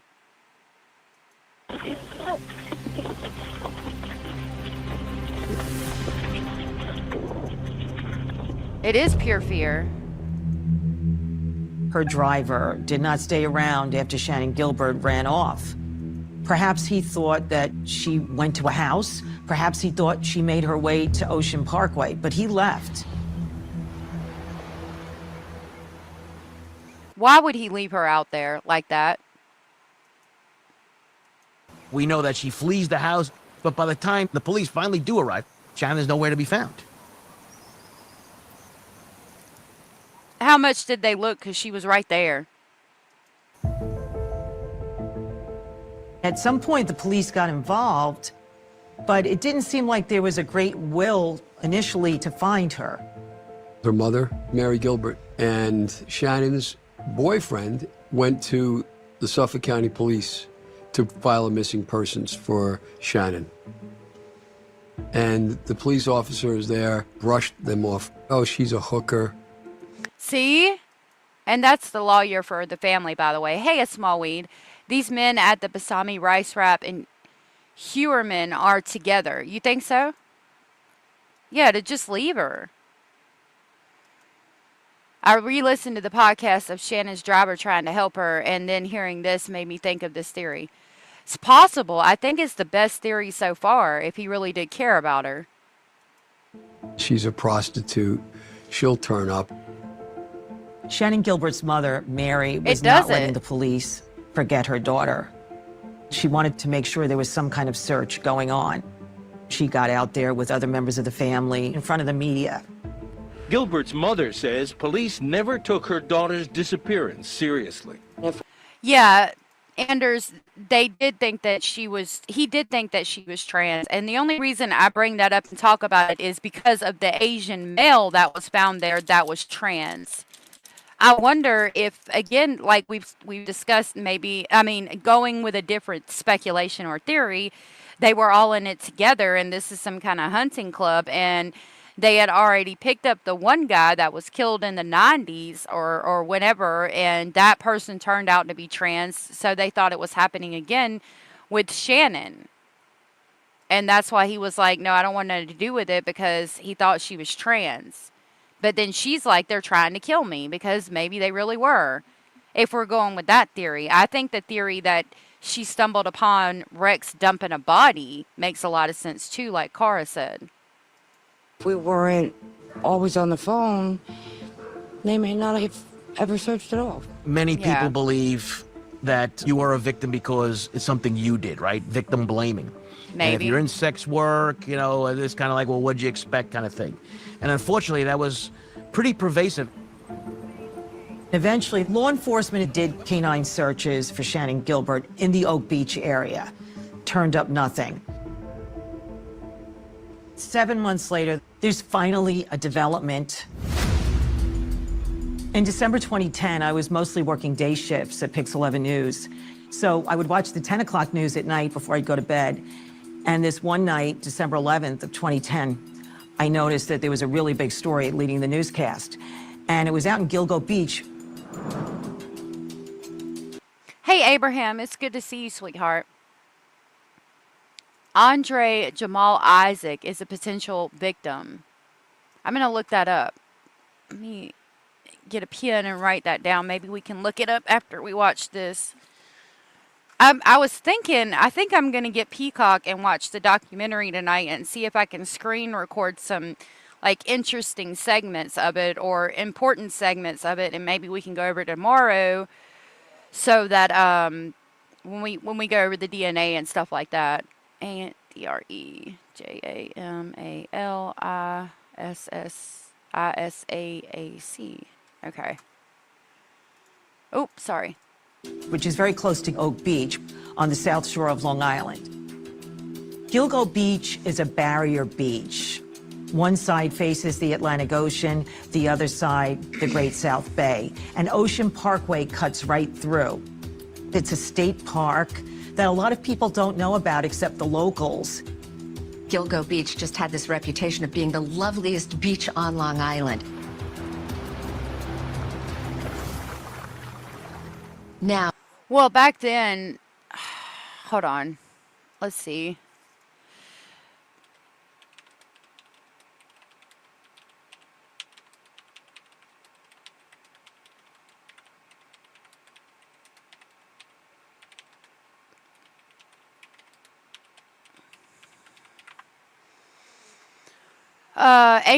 The Asian male known as John Doe was found April of 2011, okay? He was dressed as a woman, but back then in April of 2011, there wasn't, like, surgery wasn't very well heard of unless you had, like, a crap load of money. So I think that he was as trans as you could be back then. And it's weird to me that they thought Shannon was trans, so they were so adamant about getting her out of there. And then we have a trans male victim. When I hear Gilgo Beach, I think murder. Thank you, Cara. The transvestite, In December 2010, a canine officer from the Suffolk County Police Department was with his dog on Ocean Parkway, and the dog reacted to something in the brush. At some point, yeah, that was weird because the guy was training the dog. Like, it wasn't even a police dog. It was one that was being trained and found all of this. Like, where are the police at searching and things? the dog gave me an indication. His tail started waving. He started sampling the air, indicating to a spot off the shoulder of the parkway. The dog alerts, and he goes into a very thick, wooded area. Very determined to dig for what it has discovered. The police officer sees that it is a body wrapped in burlap.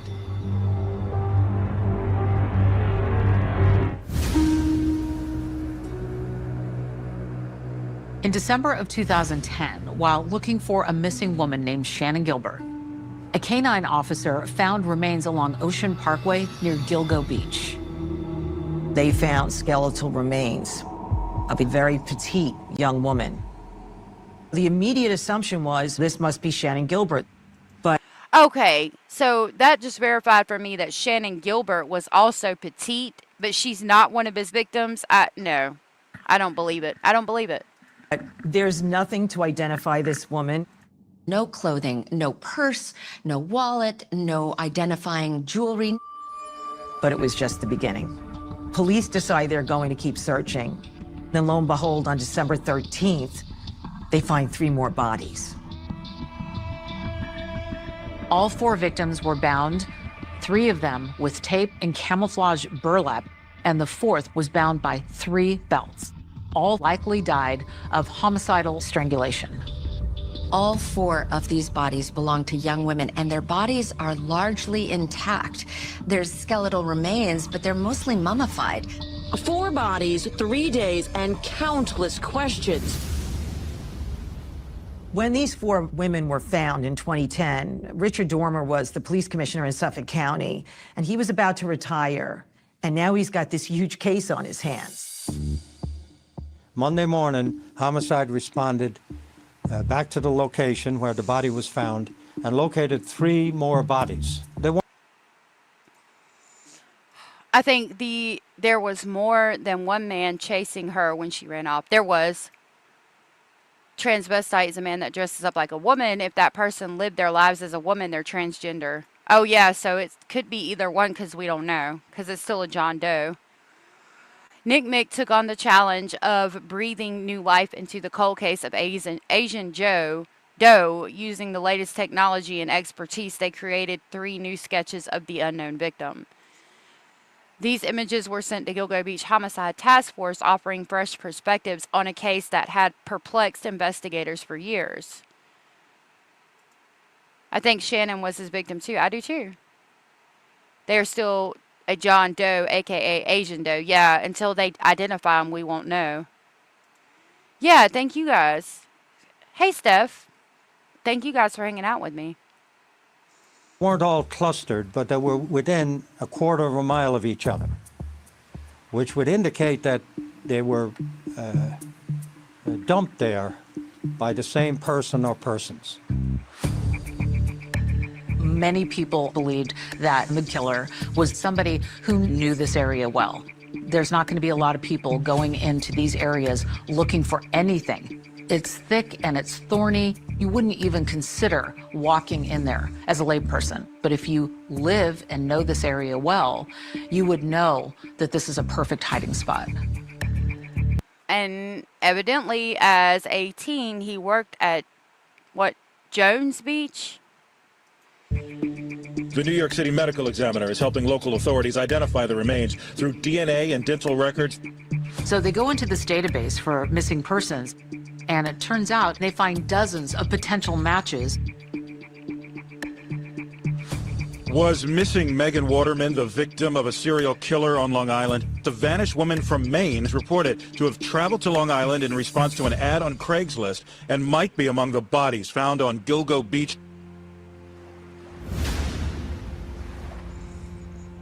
So they're going back to Portland. Look at that. That's so pretty. First week of December, they come up, swallowed me, my mom, and Liliana. They said that they found skeletal remains down in Long Island. They just wanted to get a DNA to match up to theirs. Today, police confirmed through DNA that one of the bodies is that of Megan Waterman. I don't think anybody could really feel the way I felt about it because, I lost a big part of me. The only thing I have 22 years that I could depend on or speak to, so. Megan Waterman was the first victim to be identified in January of 2011.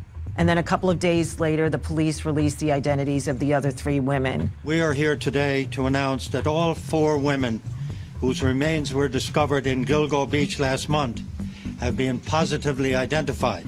Maureen Brainard Barnes of Norwich, Connecticut. Melissa Barthelemy of the Bronx. Amber Lynn Costello of North Babylon, New York. Hey, Red Moon. And previously announced Megan Waterman of Scarborough, Maine. So there's everybody that was identified in the beginning, the original Gilgo 4. Good to see you, Red Moon. Sweet, she disappeared in the reed at Oak Beach, but was found at Gilgo Beach. Shannon Gilbert. That's interesting. So, yeah, I didn't even think about that. Yeah, I think it was Oak Beach, not Gilgo Beach. We believe that each of the 4 victims met their prearranged client shortly before their deaths. Once the identities of the Gilgo 4 came out, the victims' families gave interviews. You have so many questions. Why? How? You know, did my sister cry? Did she beg? You know, did she say, please, please? Like, I have kids. That's really sad to hear because you know she did. I'm wondering if maybe he did kidnap her and take her, but I would think that she would show signs like the other ones did of like being beat or torture or something like this.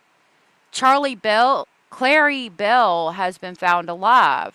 That's awesome. This case I've been interested in for a long time. It really affected the way my girlfriends and I went out on dates, even though we weren't in the industry, and just looking out for one another. Yeah. Even to this day, when my best friend goes out on a date, we know the guy's name, where they're going, and what he looks like. Thank goodness. Scooting over to get a haircut. Yeah. Thank you for the news, Red Moon. She's still on Long Island?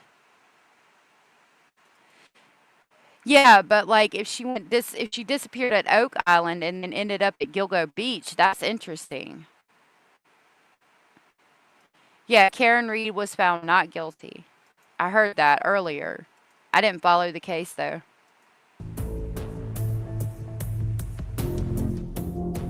She was just very kind-hearted, you know. She made mistakes, who doesn't? She didn't deserve this. Nobody deserves this. I just like to just set the record straight that she wasn't a mean person, and she wasn't a bad person. It's sad, and I just wanted to get a chance to see where my sister was.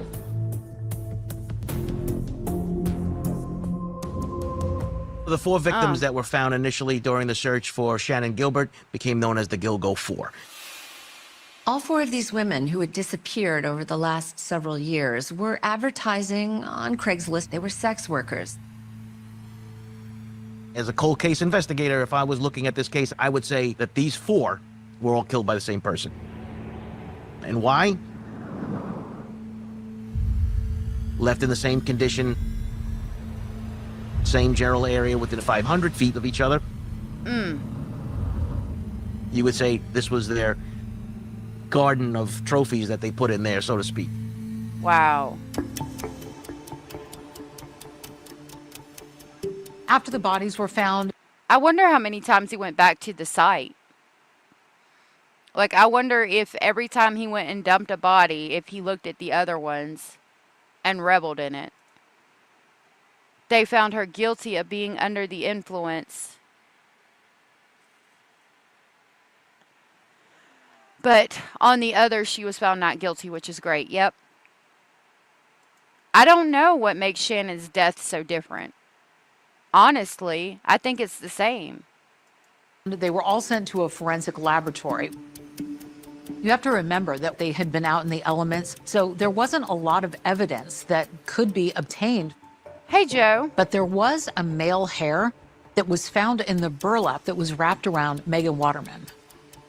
The DNA didn't match with any known database, so there wasn't anything that could be done at that time.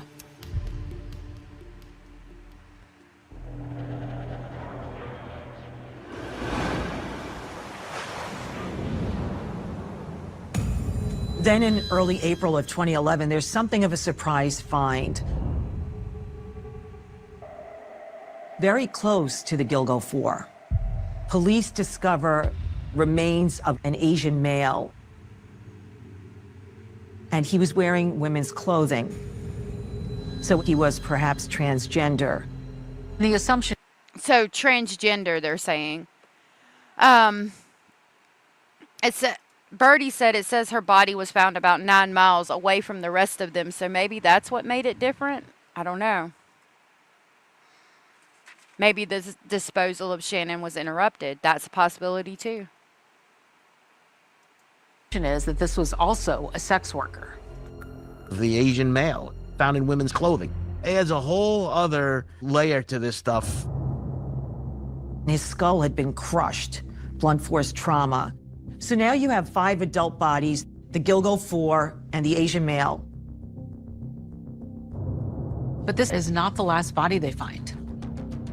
The police decide to keep searching. They find even more victims, but there's something different this time. These are not intact bodies, but body parts in the thicket just east of Gilgo. What they find first is a skull, forearms, and hands. Oh my God. And a skull, hands, and foot.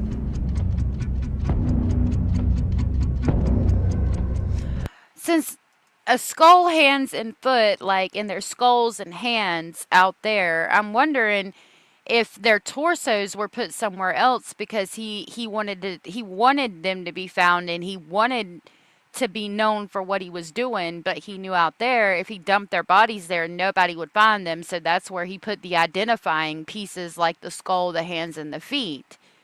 And the torsos and things like that were put somewhere else and were noticeable, but the police haven't found them yet, or maybe did. About a week later, police find arms and legs in a plastic bag on Jones Beach. And then they also discover a skull in nearby Tobay Beach. These are bodies that have been dismembered in the same way, and they're all young women. Something really disturbing is going on here. All these victims are being dumped on a stretch of Ocean Parkway in this very remote area of southern Long Island. 5 of the victims are intact, but then some of the victims were dismembered. And we're trying to find out, is this one killer? Are there 2 killers? If there are 2 killers, are they using the same dumping ground? What is going on here? All these partial remains are a huge discovery because it looks like they've been there longer, maybe a lot longer. It makes you wonder, how long has this been going on? It goes back to the 90s. And I think the one from the swingers party was even earlier than that. 1997. In 1997, 13 years before any of the remains turned up on Ocean Parkway. That would have been a year after Victoria was born. A year after his baby daughter was born. A victim was found on another part of Long Island.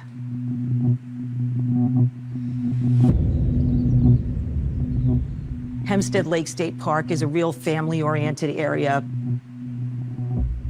People go there for barbecues, for picnics, for hiking, for biking. So it's not the kind of place where you would expect to find a dead body. A man and his daughter are walking by a pond and they see a green Rubbermaid container. And they see that there's a body inside. I am Detective Bill Brosnan. I worked for the Nassau County Police Department Homicide Squad for a little over 21 years. When we first pulled up, my partner and I, we could see the container. We walked down right to it. The body was wrapped in plastic. Somebody just dumped it there thinking that no one will ever find it in this grass-covered area. Same kind of area where everybody else is found. Cara said, I read of potential victims that could be linked to him that were disposed in a similar fashion. The issue is that there was another active serial killer on Long Island at that time too. Wow. That's crazy.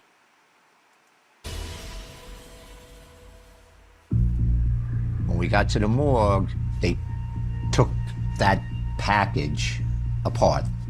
There was a flowered print pillowcase. There was a maroon towel.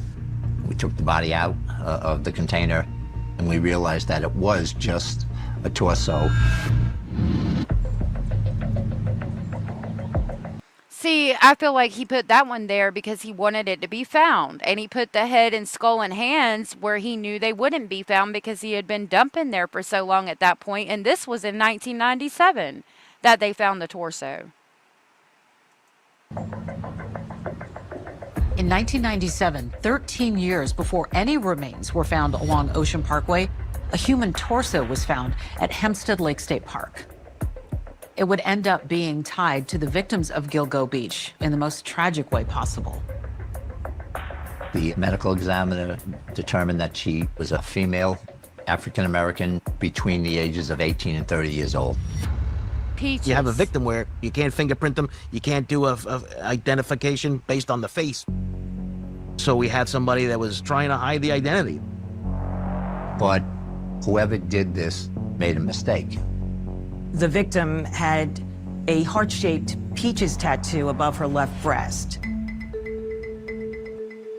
This tattoo was really unique, and it gave detectives a real shot at finding out who this person was.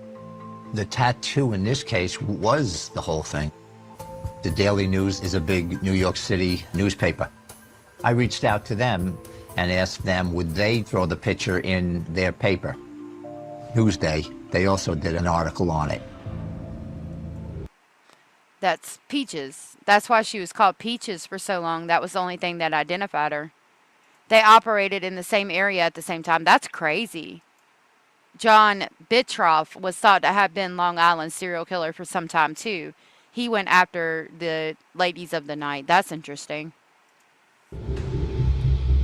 I actually went to the morgues in the Bronx, Queens, Brooklyn, Staten Island, Manhattan, just to see if they had unclaimed body parts. We did the same thing with Suffolk County. They had nothing.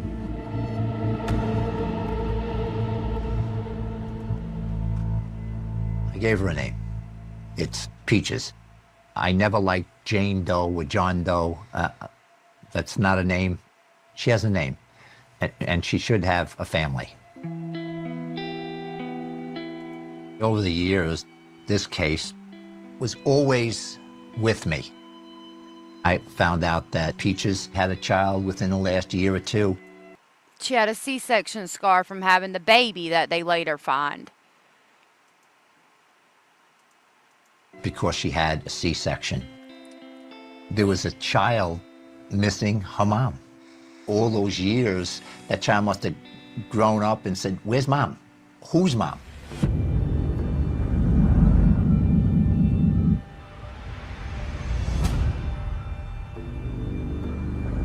After the bodies are found along Ocean Parkway, all of them are sent to a forensic laboratory to be tested for DNA. Investigators find out that the legs found on Jones Beach are Peaches' legs.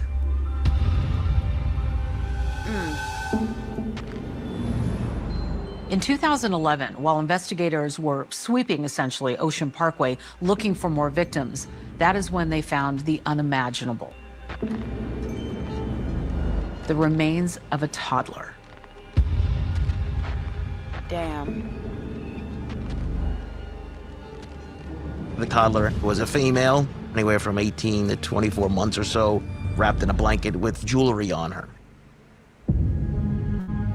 I was notified by New York State Police that the child was Peaches' baby. How sad, scary, and amazing at the same time.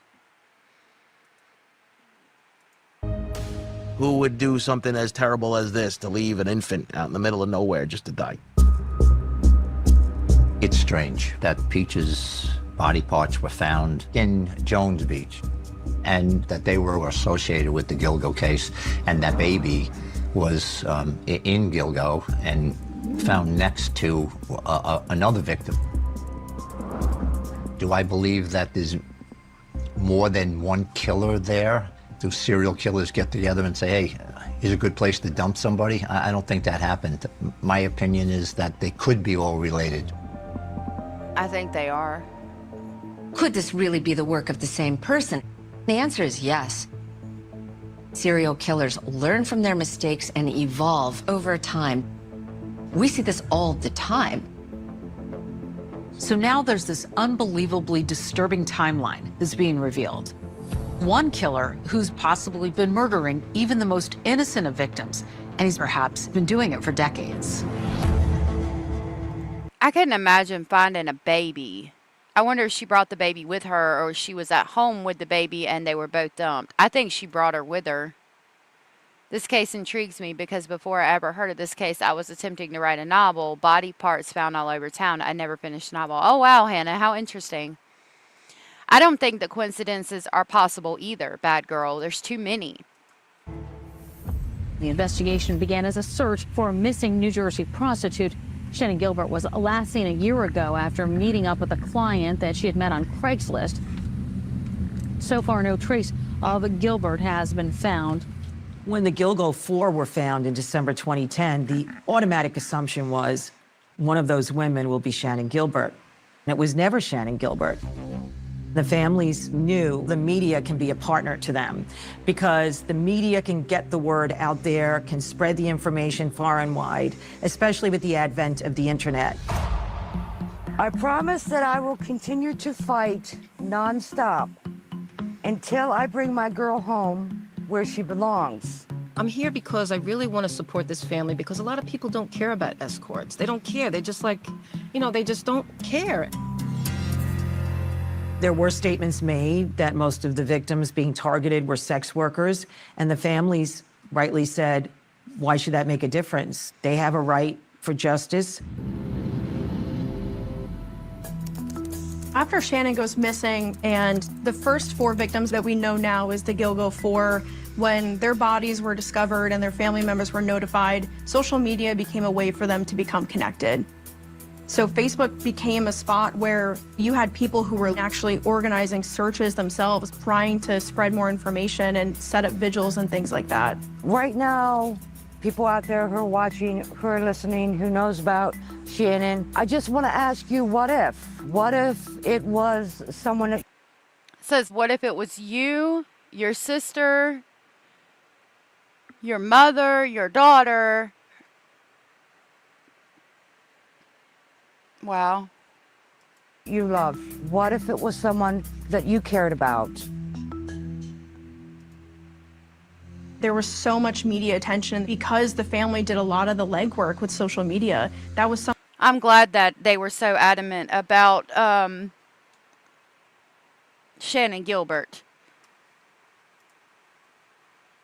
Something that never really happened in a case before this. A year and a half after Shannon Gilbert goes missing, there's finally a development. After an exhaustive, methodical, massive search, we have this day at approximately 9:14 a.m. located a set of skeletal remains Deep into the marsh of Oak Beach. The remains of Shannon Gilbert are finally found. We don't quite know what happened. How did she get into that marsh?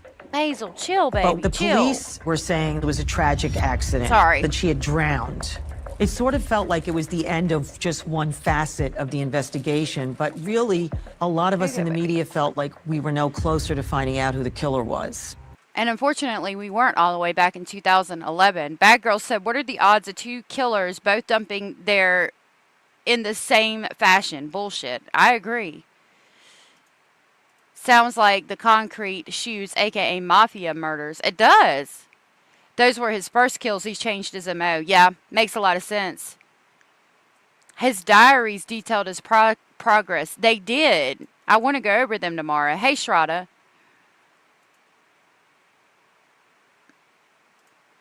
Some were people who were missing others. Yep. You have all these remains that are found along Ocean Parkway. and there were no answers. This is obviously a major investigation. There are no suspects at this time. But could you speak to leads? Do you have leads and how strong they are? No, I'd rather not get into that right now. There was a lot of fear among residents, people just wondering what was going on in Long Island.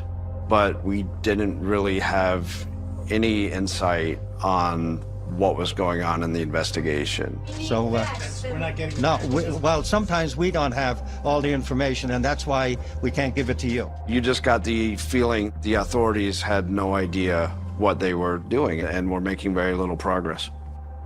But what's really remarkable about this case is early on, Suffolk County Police had information and evidence that could have solved this case.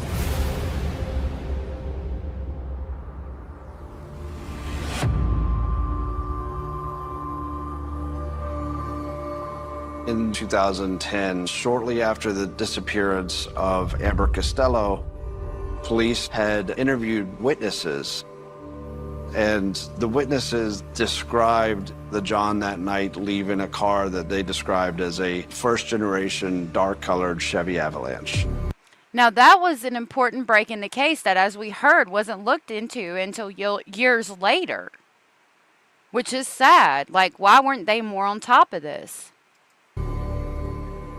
There was also witness descriptions of the man, describing him as an ogre-like tall figure with bushy hair and glasses.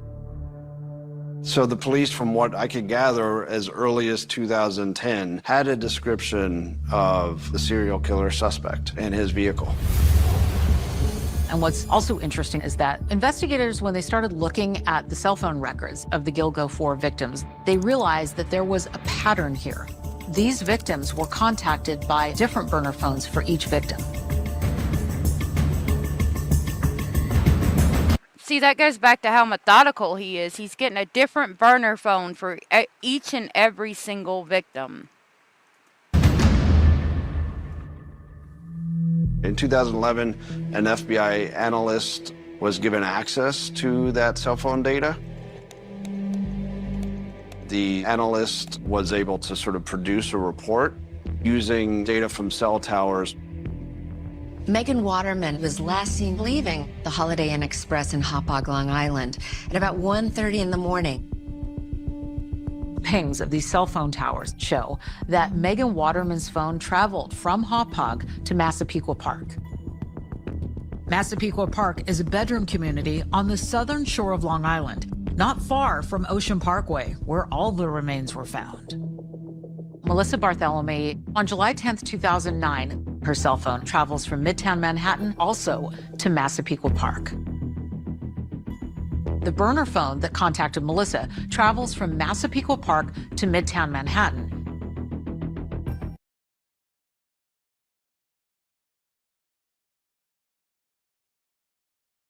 Oh, wow. Sorry, I was muted. I was saying they're getting it with the cell phone towers. Vera said maybe he was doing the separating body parts first, then time passed by, and the thing came up, so he was lazy to do that and just dumped the complete bodies, in my opinion. Sounds terrible, though, so disposable. That's a possibility. Maybe in the beginning he was cutting them up, but then time went by and he just stopped cutting them up. Interesting.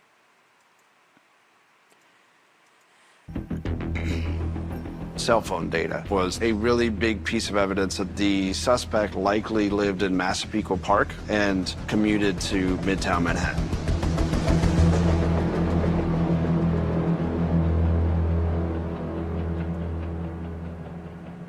Investigators had most everything they needed to name a suspect in this case back in 2011. But didn't. But they didn't put it all together. What we now know about the case is that you had just rampant corruption and ineptitude and infighting and dysfunction sort of plaguing the top ranks of the law enforcement in Suffolk County. Yep. In late 2011, we find out there's going to be a major shakeup in the Suffolk County Police Department, and there will be a new chief of department, and his name is James Burke. Right there, the face of corruption. Doesn't he look like the one that just got arrested with Maddie's case as well? Serial killers do become complacent. They do. Well, he was probably cutting them up at first, hoping they would not be discovered. And then as years went by without anyone finding them, by going to the extra work. Right. That's what Vero was saying, getting lazy and just not worried about it because nobody was finding them. As it turns out. But it's weird to me that, like, the torso was found in 1997, right? Peach's torso was found in 1997. And it's not until 2010 or 11 that they find her skull and hands and feet. So that makes me think that he was dumping them in the Gilgo Beach area, realizing that they wouldn't get caught, or knowing that he could dump at least the hands and feet there because this area was not searched and he knew he wouldn't get caught there, as opposed to, and then he was like putting the torso out where it would be found because the torso was found in 1997. So he got to sit back and revel in the fact that they had this torso, but they couldn't identify it for what, 10 years? Until they finally found the feet and hands when they found the other bodies in an area that he knew they wouldn't look.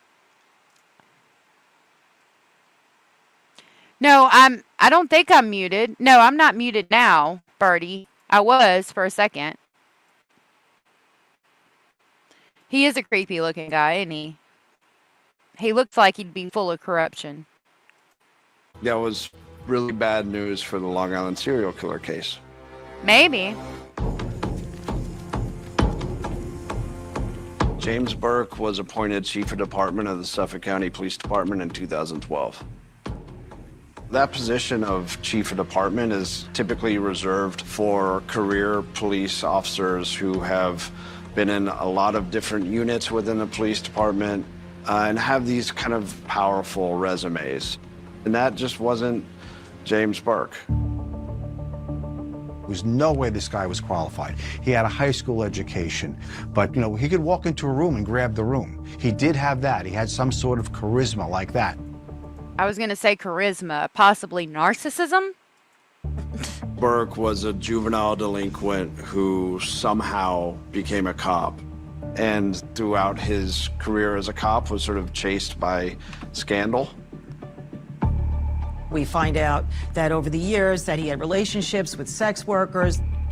He actually partied with them in his police car, that his gun was not secured. Oh my God. A lot of things happened involving sex workers and James Burke.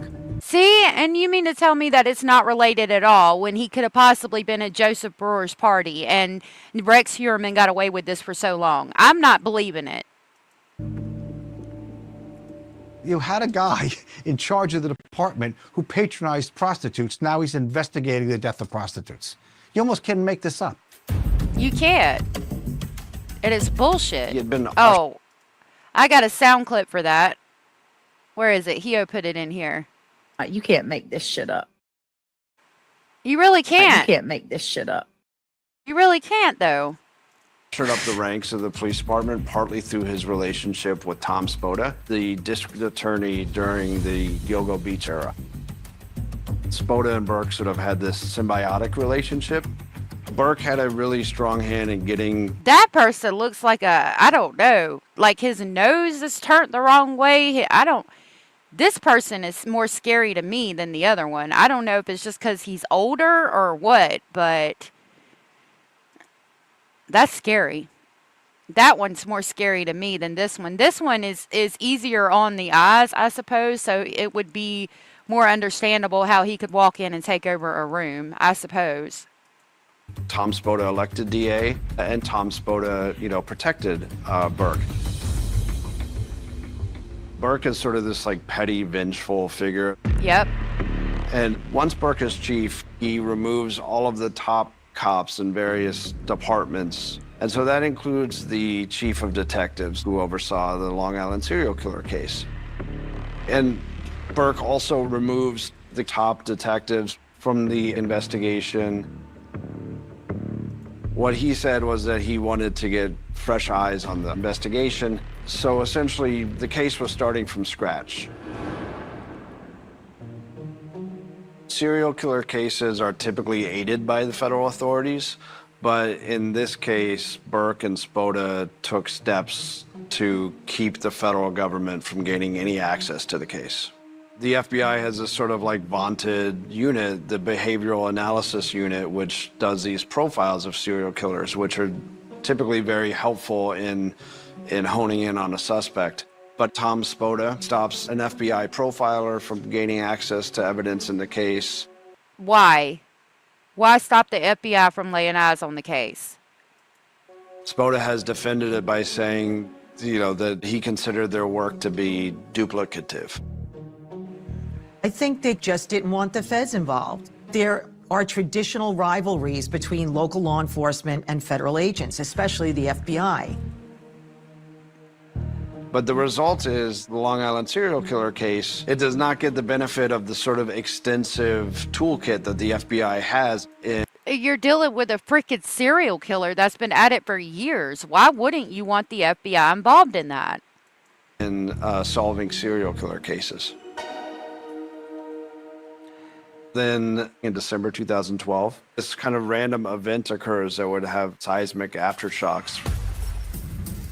A low-level thief steals a duffel bag from the back of Burke's truck, and he starts going through it, and he finds sex toys and pornography in it. This was Burke's party bag. Burke assigns these top detectives to sort of crack this case, like this was some extremely serious crime. Ultimately, they do find the suspect. Burke shows up at the precinct where they're interrogating the suspect. He goes into the interrogation room, beat him pretty brutally. He's shackled to the ground, so he can't even lift his arms to protect his head as they're punching it, slapping it, choking him, threatening his mom, telling him that they're going to give him a hot shot. Oh my God, I didn't know it was that serious. They went in there and beat the shit out of him while he's handcuffed and threatening to give him a hot shot. And you got the police in an interview room beating the shit out of you. Yeah, you think they're going to do it. You think you might die that there day. That's scary as hell. Which is slang for a lethal heroin injection. And this all occurs in broad daylight in a crowded precinct. So there's lots of witnesses. Within a day or two, the FBI launches an investigation. When Burke learns that the feds are investigating, it sort of sets off major alarms in the highest ranks of Suffolk County Police Department and the DA's office. Burke, Tom Spoda, and other top officials are telling detectives to lie to FBI agents as to what actually happened. For the next several years, Burke is mired in this criminal cover-up, playing this cat and mouse game with the feds. Jimmy Burke had his own life on the line, so it's safe to say the investigation into the Gilgo Beach murders during those years weren't a high priority for Chief Burke. Staying out of jail was a high priority for Chief Burke. And that's part of the reason. That answers the question of why he was able to get away with it for so long. And it's going to really suck if we find out that there is more victims at his other properties that he had been killing after 2011.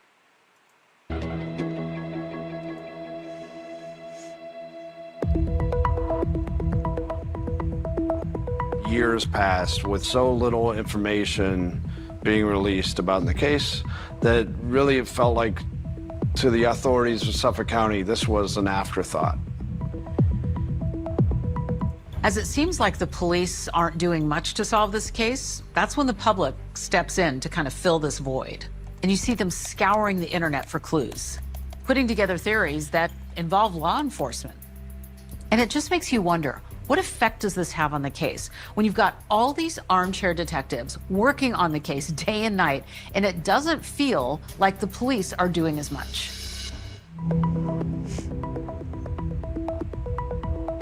From late 2012 through late 2015, the two top dogs in Suffolk County law enforcement, James Burke, who runs the police department, and the DA at the time, Tom Spoda, to keep pressure on the detectives who were at the beating to continue to lie under oath and to lie to FBI agents as to what actually happened, that Burke had beaten the suspect.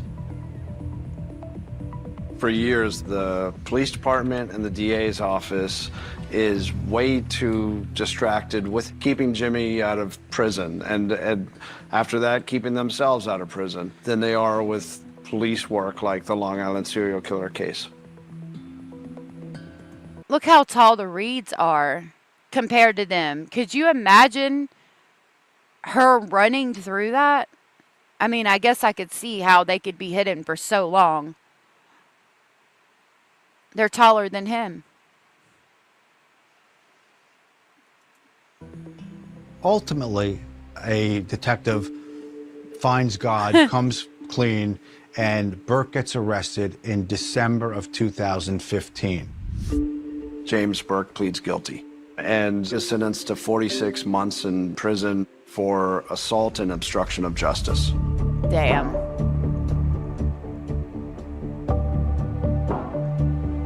Tom Spoda is also indicted for helping Burke cover up the beating, and he's ultimately convicted at trial. But meanwhile, there's been essentially no progress in the Gilgo case, and it's all but dead. Right, because their priorities were keeping their asses out of jail.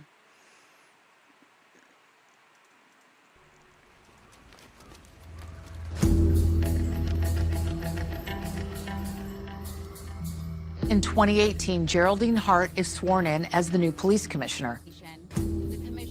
Geraldine Hart, she wasn't part of the Old Boys Network. She also had worked for the FBI on Long Island. So I felt that Geraldine Hart would have a chance, through her connections to the FBI, to get this case back on track. And she did make some important announcements. In a few minutes, I will release a photograph of a previously undisclosed piece of evidence found at one of the crime scenes. A black leather belt embossed with the letters HM or WH. We believe that the belt was handled by the suspect and did not belong to any of the victims. I wonder where he fucked up and left that out there. Because he's so methodical and so planned and so careful up until that point. What happened? 3 of the Gilgo 4 victims were wrapped in camouflage burlap and bound with tape, with the exception of Maureen Brainerd Barnes. She was bound with 3 belts. Ah. When these photos were released, the online chat rooms were... And she was the one who... Wasn't she the one who hustled him to begin with, and she was going to pay him back? And I was talking about earlier how she probably got it worse because she had hustled him out of the money that he was never intending to pay her in the first place. And she ended up getting that money, so she probably got it worse than all the rest of the victims. And we find out that she's wrapped in 3 belts because he was just probably so angry with her that she caught it worse than anybody else. Hence why the belts are there. Eating it up and trying to sink their teeth into it as much as possible. A lot of people were looking for belt manufacturers that would have been back in Long Island at the time. Knowing that this was something that was personalized, maybe we could use this to help get an identity, especially with the initials.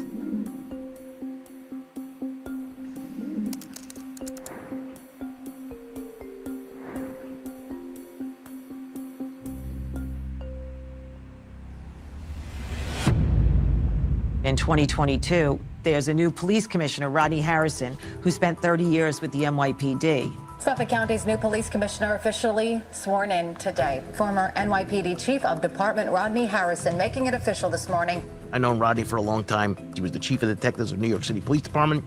You know, so he came to Suffolk with a renewed vigor. You have Ray Tierney, a former federal prosecutor who is now the district attorney of Suffolk County, and both of them are committed to solving the Gilgo Beach case. Thank God. because that's when something actually started getting done. And his anger for her might have been the reason he made the slip up. Yeah, that's what I'm thinking. Exactly. Giving them all those belts to find him. That's what she did. In the end. So a task force is formed, and it includes the state police, the DA, the police department, and the FBI. First step for this task force is going over existing evidence and existing witness reports and other documents in the case. If you're investigating cold cases, I tell people you don't realize that the clue is already in the case file. And sometimes you need to bring in a fresh set of eyes. Yep.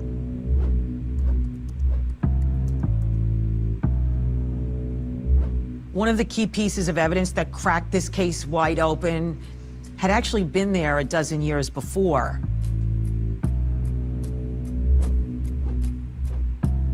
There were some new interviews done of old witnesses. One of the people that was interviewed again was Amber Costello's roommate.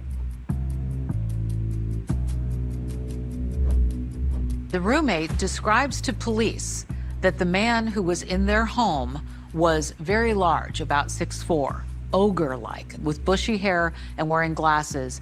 One other thing that the roommate remembered, the man was driving a dark green vehicle that was a first-generation Chevy Avalanche, a very unique kind of vehicle.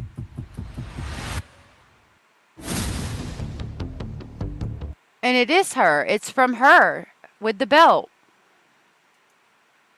I know she got it worse than anybody else.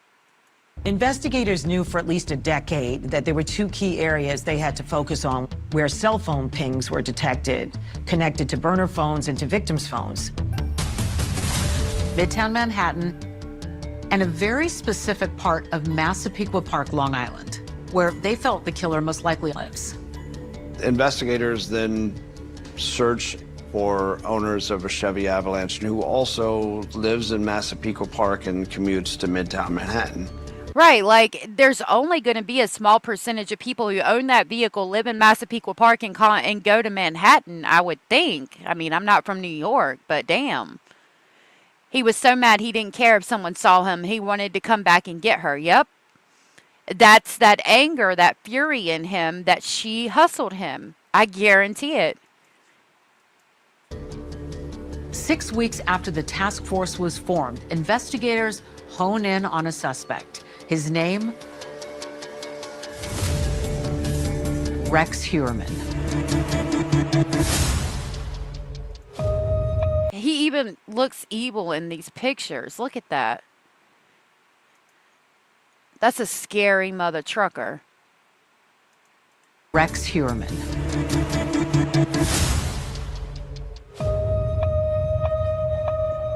The police honed in on the man driving a dark green vehicle that was a first-generation Chevy Avalanche, and his name is Rex Heuermann. This particular defendant also worked in the same area in Midtown Manhattan, which was the area of interest as per the phone analysis done by the FBI back in 2012.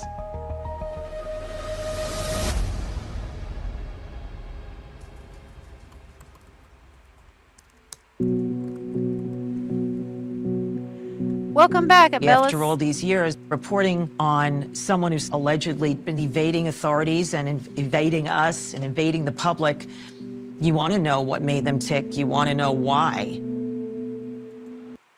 I'm going to start a poll.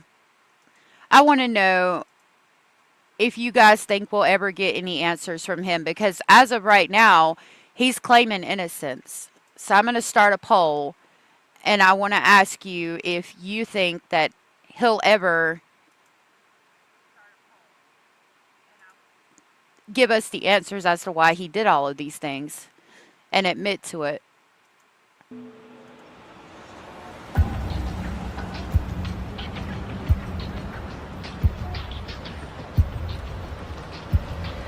In your office. Okay, great. In 2022, he was interviewed by a real estate person that had some interest in the job that he did.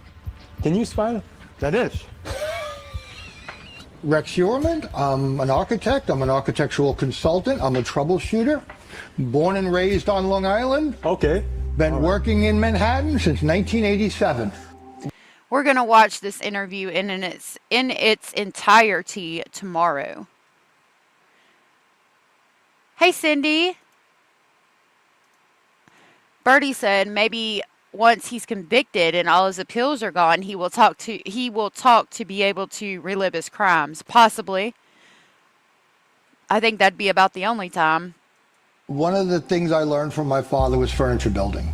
Okay. He was an aerospace engineer and built satellites and built furniture at home. And I still build it in the same exact workshop. Wow. Rex Heuermann bought and lives in the house that he grew up in, Massapequa Park. That is where he spent his time with his wife and his children. Massapequa Park Really? is a gorgeous neighborhood east of New York City with well-manicured lawns, beautiful homes. Everything looks perfectly normal. A lot of the lawns nearby were very manicured, pretty houses surrounding his. His was considered sort of this ramshackle type house that you would not expect an architect to be living in. Right. On top of everything, he's a freaking architect living in this house. He seemed to be very proud of the fact that his dad was an aerospace engineer, that his dad had taught him about woodworking, and they would do this kind of stuff together. But then his father died when he was just 11 years old.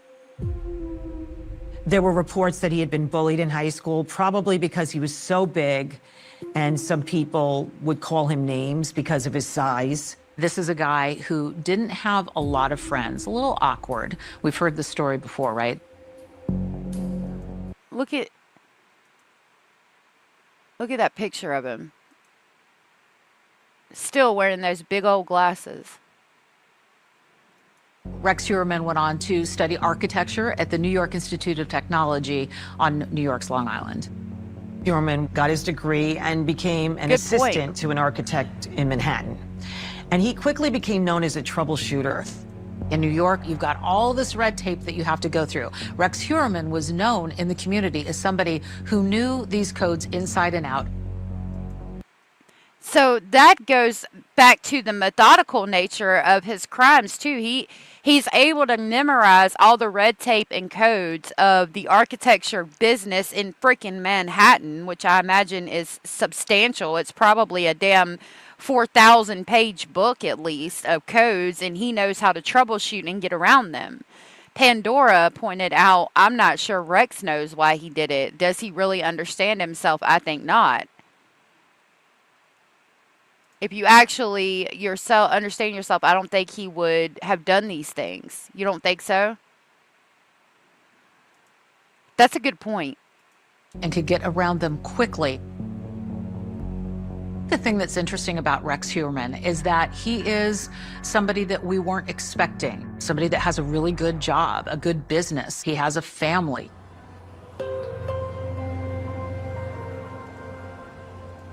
Let's look it up real quick.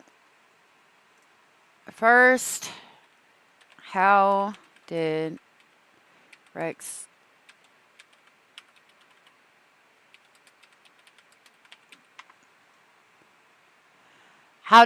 father die?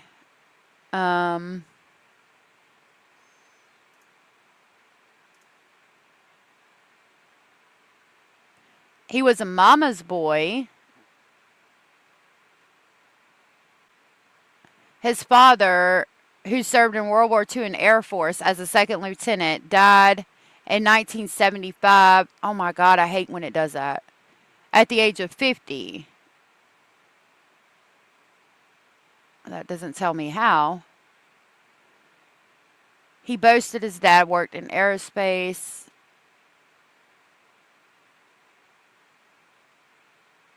There's his dad.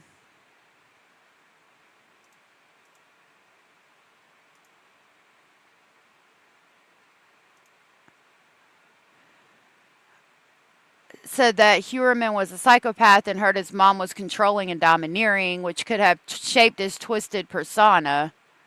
He said that a kind of unusual incestuous relationship in an emotional sense with his mother, which could be a contributing factor to his pathology.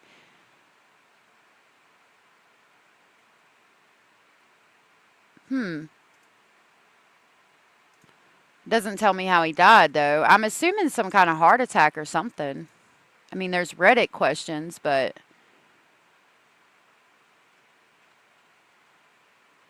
His father died at age 50. That's all it says. In 1975, his father died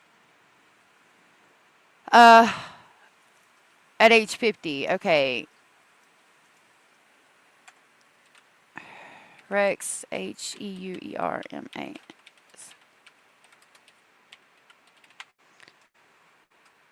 Around $5 to $7 million.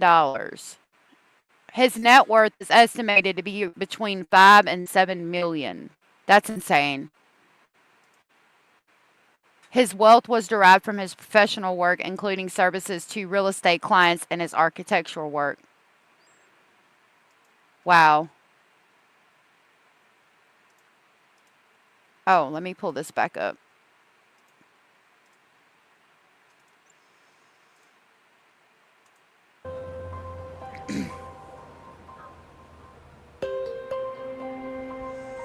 In 1996, Rex Heuermann marries Asa Ellerup. The I two like had Rex. met at 7-Eleven on Long Island. She was an employee at 7-Eleven, and he used to go there, get his coffee, hang out. All right, so that bit of misinformation I unfortunately spread is now cleared up. They met while she was working at a gas station. Okay. Talked to her. They became friendly, and he was a frequent customer. Asa has a special needs son, and when they got married, Rex Heuermann actually raised him as his own, and they became a family. It's not just a gesture, it's a commitment. And that's really striking when you take a look at the compassion that must have been given in that relationship through these many years. And then you take that counterposition of the heinous acts that he is accused of committing, and it is just two completely separate people. It is. Jekyll and Hyde. Part of his supposed MO is that he kills when his family is not around, whether they're on vacation or just away in general. We all wear different roles, we all wear different hats. With Rex Heuermann, again, if he's guilty, this is compartmentalization times a million, where not only am I thinking, okay, this is my life here, where I'm playing this role as father, husband, architect, and this is my role as a sexually motivated serial killer. Tied up, torture corn, bruised face corn.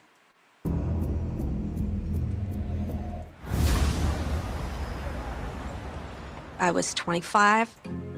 I was an executive assistant at a small architecture firm.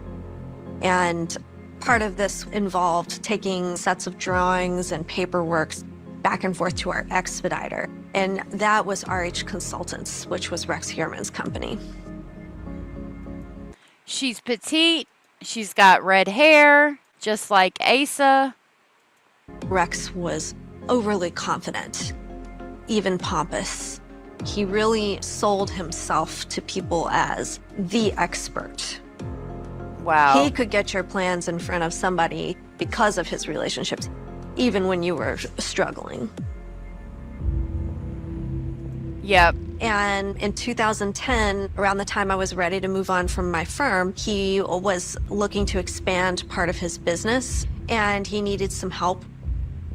He said that he couldn't wait to see the look on my former boss's face when he found out I was working there. They had a somewhat antagonistic relationship with each other. That I knew, but I was not comfortable. It struck me as unprofessional. He thinks he's playing some kind of power game. And I was a sort of strange pawn in the middle of it. Yep. That describes him. And it gives me an idea of his sexual deviancy and motivation in that. Also liked to say things for shock value. We knew he collected guns because he would go bear hunting. One time he said, "I hope you're not thinking about leaving. I'd have to shoot you."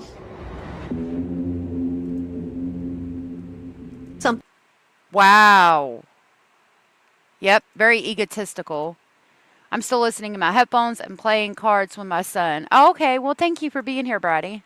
Hey, SD. Rex is a narcissistic, extreme, sadistic psychopath. He will never admit what he did or how many he truly killed. I'm feeling the same way. I think there's a lot more, a hell of a lot more. Thing Rex would say, probably to get a rise out of you. Yep. You know, but it's a lot more serious when you consider that he may have actually been out hunting women at the time.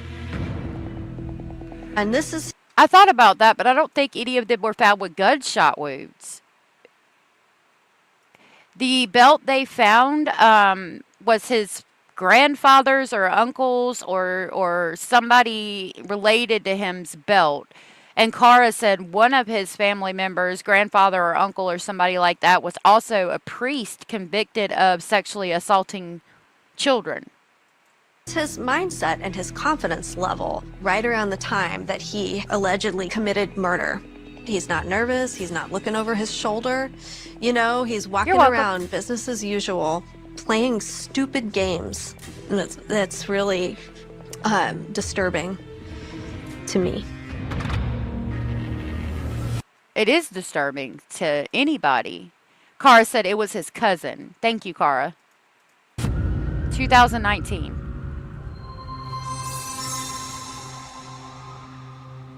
It's like 2019, and I see Rex's former VP.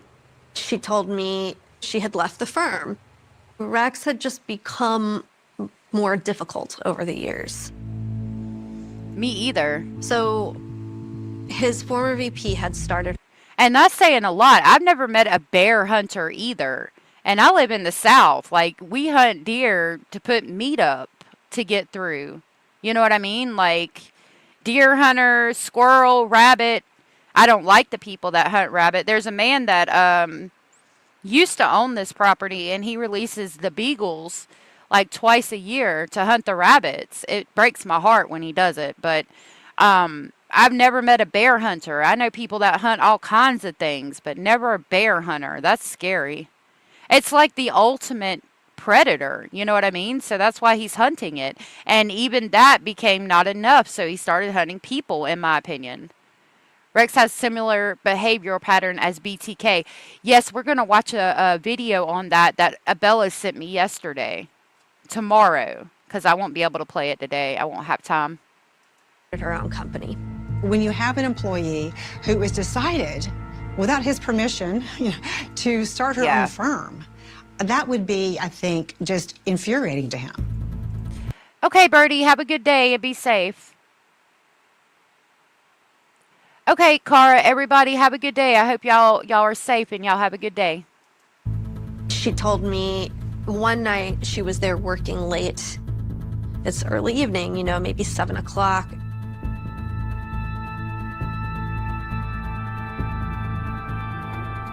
The office was on the second floor.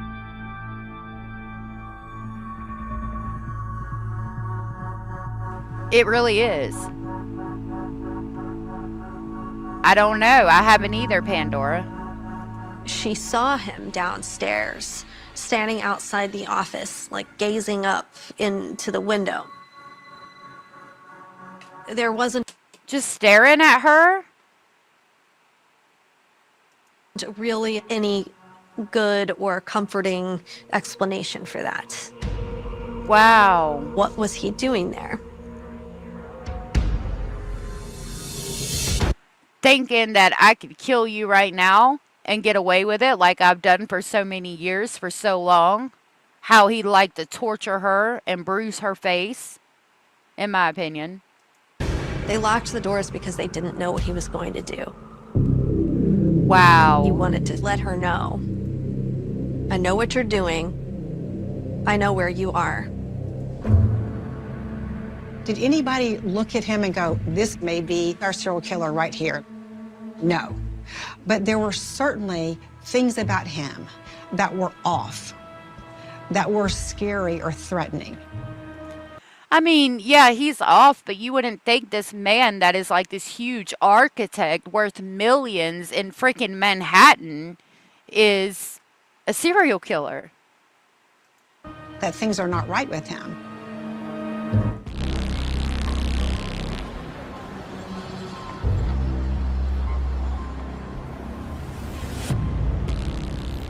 I don't know, but I'm going to watch that documentary and try to screen record a little bit of it and see if we can watch some of it tomorrow without me getting in trouble. We'll see. When the task force formed in 2022, they zeroed in on Rex Heuermann as a suspect for the murders in Gilgo Beach. It is creepy. He lived in Massapequa Park, and he commuted to Midtown Manhattan. He fit the physical description, and he drove a Chevy Avalanche. They then spend more than the next year plus cementing the case. That's where he's going to get the burner phone. Rex Heuermann became a suspect. All of his cell phone records were subpoenaed. It turns out Rex Heuermann allegedly used multiple burner phones to contact victims, to contact sex workers. That's how he did his business. Then you noticed in that picture he's paying for it in cash. Where are we at? 10204. Let's go to right here. Watch. Allegedly used multiple burner phones to contact. See, he's handing him cash, so there's no record through the cards or bank statement or anything like that showing that he went there. He paid in cash, and I doubt he gave the name. That stuff could be used as ruled as too prejudicial since he has no former criminal record, and it might get ruled out. Yep. Rex taught us all that if you eat pizza, eat all of it. The crust has DNA. Yeah, no doubt. Contact victims, to contact sex workers. That's how he did his business. Then police learned that burner phones that he had paid minutes for were in close proximity to his personal cell phone and to the victim's cell phones, either in Massapequa or in Midtown Manhattan where he worked. So then they had a connection. They're pretty sure they have their man, but they need something that directly ties Rex to the victims. They need DNA. And here we talk about the DNA. SD said, truth be told, he lied about his wealth. There's no way he had millions and lived it in the town he did on Long Island, let alone the house, which was in despair. And he did have other properties that he owned. But yeah, he might have lied about it. It wouldn't surprise me to learn that he did. When police were doing the investigation in 2011, there was a male hair that was found on the camouflage burlap on Megan Waterman. With DNA evidence, especially with biological fluids, liquids, whatever it might be. See, each one of these girls held something different and helped in a different way. Maureen helped with the belt. Megan helped with the DNA. Shannon helped find the bodies. They all play an important role. Blood, other body fluids. You have a chance of degrading it so much that you can't do anything with it. But things like hair follicles and all those other things, they kind of last forever. So investigators really needed to find out if this hair was connected to him.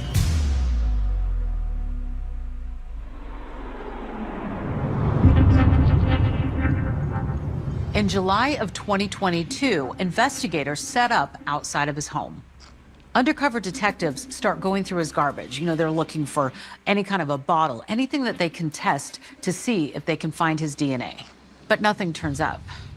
Even then, you could have used genealogy too, I would think. After 5 months of surveilling him, they decide they're going to focus on him at work and see what they can find. Thank you. A surveillance team was set up outside of Rex Heuermann's office in Midtown Manhattan, and that is where they started to observe him. Oh, wow. What the task force decides to do is have undercover officers pose as sanitation persons. just hoping they'd find a way to get DNA from something that he used or something he threw away.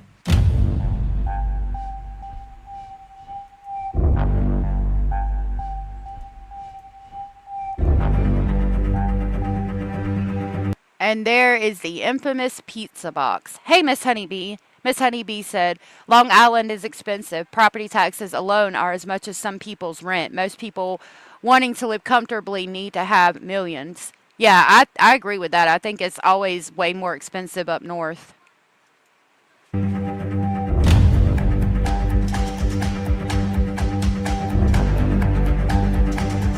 They watched him throw away a pizza box in a New York City trash bin.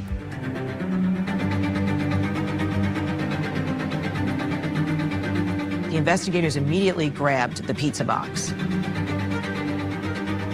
Inside the box, they found an uneaten pizza crust. See, I'm glad they did that, but he could argue very easily that it wasn't his pizza box. He was throwing it away for somebody else. They take it out and they take a swab. And then they send it to the Suffolk County Crime Lab to test it for DNA. And it turns out the DNA that was found on the pizza crust matches the DNA from the root of the hair found on Megan Waterman. That moment was kind of the final linchpin in the case. They knew that they had a case. They knew they could tie Rex Heuermann to the Gilgo Beach murders. Yep.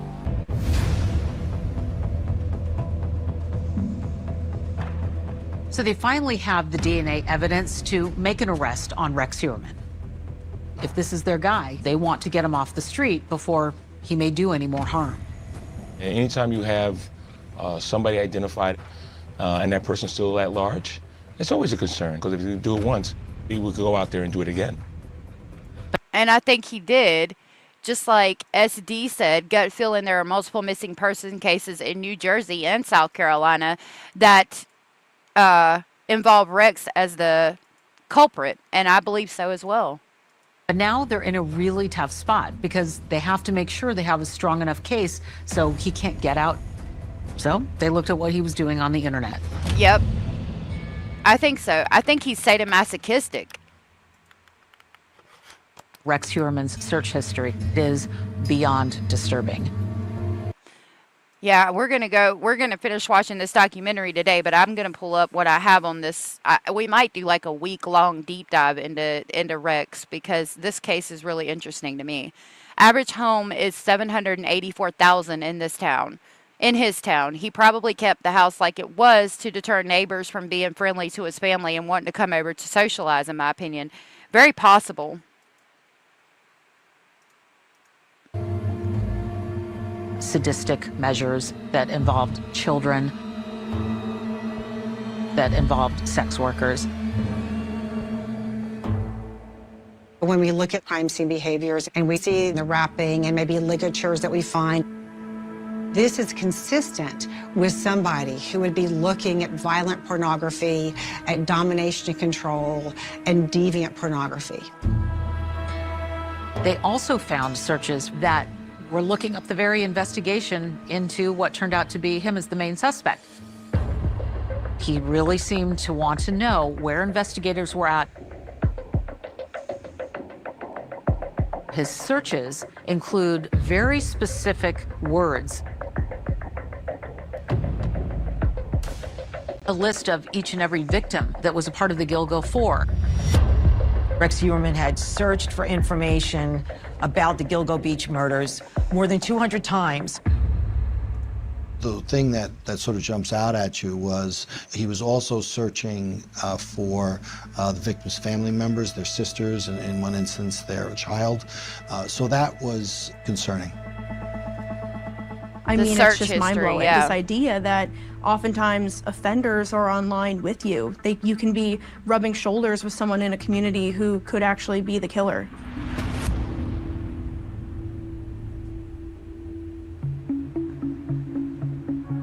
Once they had this evidence gathered, they made their move. It was a Thursday night. Unbeknownst to any reporter in town, a team of police officers walked up behind Rex Heuermann as he left his office in Midtown Manhattan.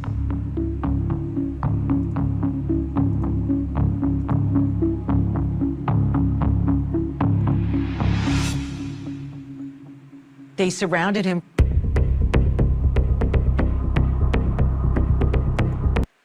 And they take him down. And they quietly told him, "You're under arrest." And he didn't resist. He seemed a little surprised, but he didn't resist.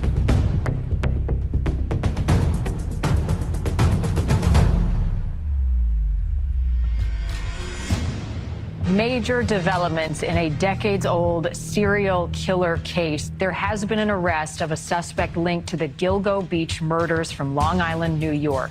Police have not released the identity of the person they have in custody. We do know that he's in his 50s or 60s. It felt like the world stopped. Anybody who's been following this case stopped what they were doing. What do you mean there's been an arrest? Who could it be? What's the name? How old is this person? Where does this person live? All these questions are flooding your mind. And it turns out this architect, Rex Heuermann, he is in custody, arrested for 3 of the Gilgo 4 victims. Megan Waterman, Melissa Bartholomew, and Amber Costello. Rex, did you do it? And of course he's not going to say anything because he still won't admit it. Thank you, Jenny. Yes, please don't forget to hit the thumbs up. Hey, Janie. I just found a newspaper 2 seconds ago from 1973 and apartments in Utah were $160. That is crazy. Back then, the average house was $5,000. Long Island home values vary greatly by town. Some are reasonable and some are outrageous. Thank the Hamptons. Good point. Good point. We got a glimpse of him on the news. You just thought, wow, there's the suspect. That's who they've been looking for. The very fact that nobody knew that investigators were zeroing in on Rex Heuermann is really, truly remarkable, considering all this investigation has been through over the many years. The internet essentially goes insane. And a big part of that is because there was no information for so long. I mean, it was something that was unfathomable for so many people. I just thought it was a joke. I thought it was like some kind of meme or something. I don't even know, like for a second. It's just like you absolutely cannot see that that is a real thing in front of you because it's so shocking.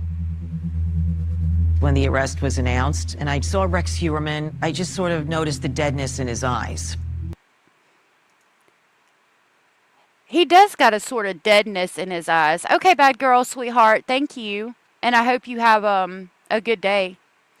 Just checking out old crap and listening. Just happened to spot the comment about house prices. Hope you are having a good day. I hope you are too, sweetheart.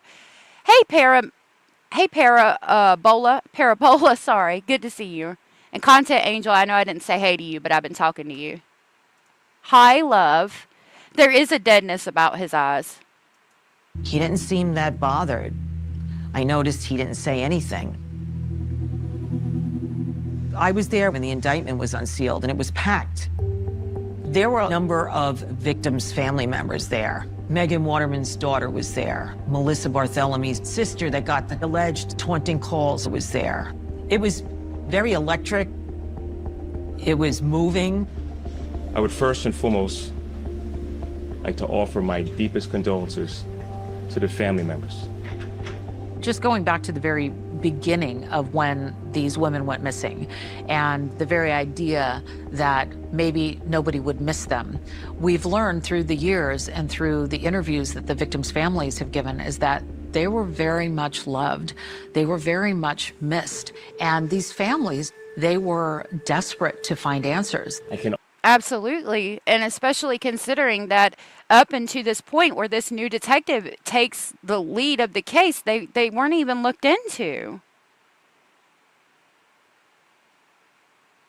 Aw, thank you. His cruelty, yeah, he's ugly on the inside, and that makes him so ugly on the outside. You know, a lot of times, really giant people are usually gentle. That's, you know, gentle giants. But his ugliness stems so far outward that It made him an ogre. And not a good one like Shrek.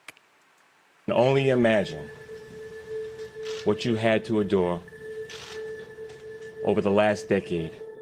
So after all these years of searching, it's very possible there's finally an answer for these victims' family members. Perhaps we finally can put a name and a face to the monster that we have been thinking about for all these years.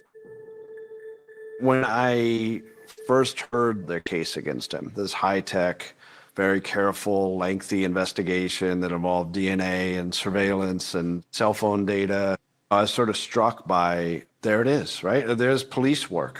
And that's sort of what was missing from so many years of this case, was just police doing their jobs. The state police and the Suffolk County Police descended on Rex Heuermann. Isn't that a shame? The thing that held this case up for so long is police not doing their jobs. Not Shrek. Not Shrek. Mandy, good to see you. Shrek and Donkey on another whirlwind adventure. Donkey. Heuermann's house the morning after he was arrested.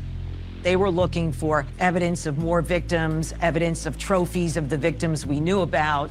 This is a search that lasted 12 days. Hundreds of search warrants were issued for this home. And we saw hundreds of search warrants. Sorry, I kept saying issues. Hundreds of search warrants. That is insane, because I would think it would only take one. Hundreds of search warrants. Took 12 days to search the house. They're going to make sure they got every damn thing. Yeah, short people usually, they might be short, but they've got a loud bark and a hard bite. You know, the cameras were outside down the block watching investigators go in and out. There was a command post set up outside of their home. Yep. I was told early on by law enforcement that Rex Heuermann was something of a hoarder. There was a lot of clutter in the house. There was a lot to go through. Yep. Inside the house was this concrete-lined steel vault that was in the basement, where he kept more than 280 guns. Wow. The investigators not only went to his house, there were at least 2 storage units that they searched. We were told by the police commissioner that the search was very fruitful, but the authorities did not want to get specific. This comes as the investigation into the accused killer grows even wider across the country. Police in Atlantic City are now taking a new look at the cold case files of 4 sex workers killed in 2006. Almost as soon as Rex Heuermann was arrested, law enforcement started looking at properties that he was connected to. Rex Heuermann had property in South. Yeah. In South Carolina, all the other ones, like, I'm waiting to hear what they found in those areas, because believe you me, he didn't stop in 2011. He's not going to stop that insatiable desire that he has in him. He gets off to it. He's sadomasochistic. I know I keep saying that, but there's got to be more in these properties. I know there is. Or around them, in areas that he could hide them around those areas. You know what I mean? Like he did in Long Island, South Carolina. And that's where law enforcement found a green Chevy Avalanche. Yep. And that was seized by the New York State Police. Law enforcement started looking at missing people or murders that he could be attached to. A woman in South Carolina says a friend of hers who went missing 6 years ago was last seen with a man who fits the description of Rex Heuermann. So when are we going to get information on her and if she's the one? There is still a slim chance that she could be alive. And there are other investigations going on in places like Las Vegas, where he has property. Wow. The cold case investigators there said they were checking to see if there were any victims whose circumstances were similar to the Gilgo Beach victims. Could you imagine how many people are missing in Las Vegas? That's another heavy area where people go missing a lot and are never seen again. So he owns a condo in Las Vegas, in Atlanta, a cold something, Amityville, New York, he owns a storage unit. In Massapequa Park, that's his home. And then in Chester County, South Carolina, he owns property. Atlantic Island or Atlantic City, New Jersey. He owns Cold something. And that condo in Las Vegas is real concerning. I wonder if they've searched the property to see if there's any traces of blood or anything in those areas. I know he's got more victims. So far, law enforcement in all these jurisdictions haven't announced any connections between Rex Heuermann and their cases. Yeah. But when you put it all together, where is that going to lead this investigation?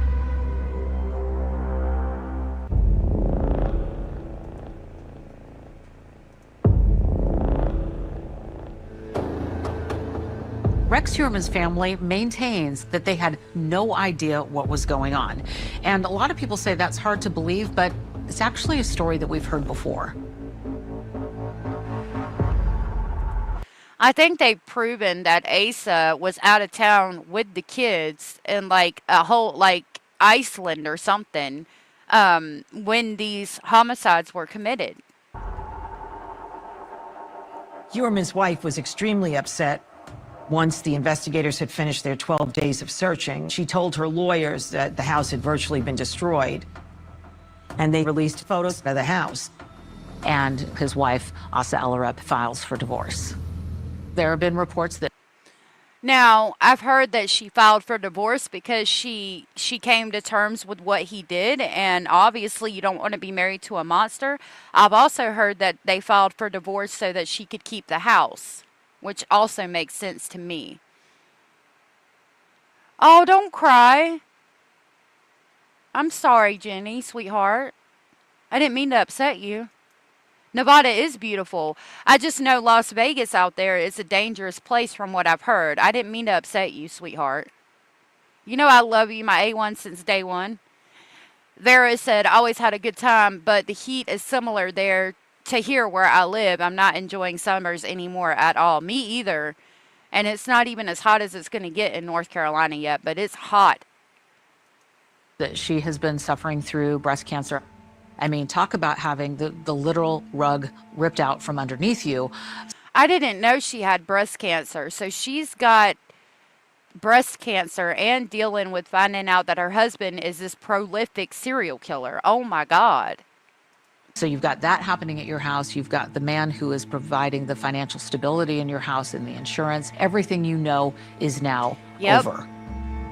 As a Ellerup, she's been struggling financially, and things have been rough for her and her 2 adult kids.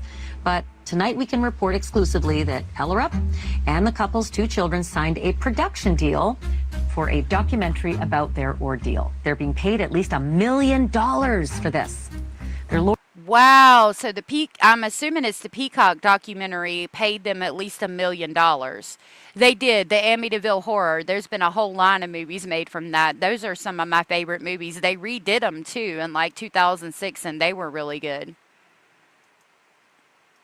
Lawyers are getting about $600,000. A lot of people were taken aback because you don't really hear about a deal like this all that often. And it's kind of been... You also don't hear about a serial killer like this all that often either. So, yeah.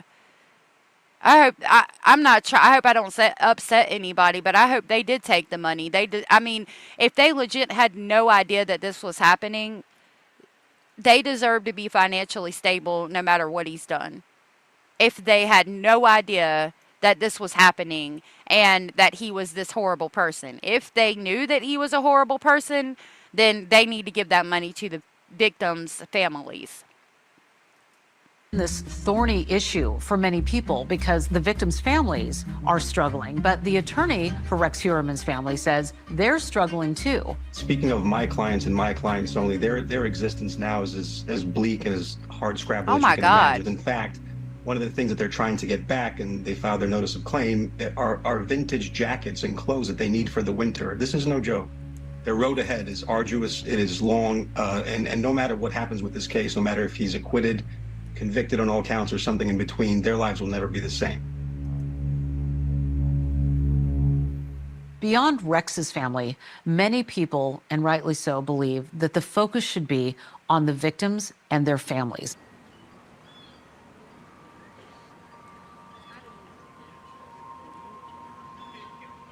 I really had no picture in my mind of what the Long Island serial killer would look like.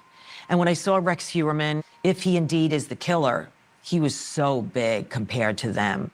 A lot of the victims were so petite. As Amber Costello's aunt said, these girls never had a chance. And they didn't. He was so huge and they were so small. And their sky is so pretty. You only have to get a few miles out to see it. Yep. I can't believe it's 106 there already. God almighty. I've cried because, you know, I've been thinking about, I think about her all the time. And for, you know, the other family members and these girls being sex workers, they're all way more than that. Exactly. Thank you. Thank you.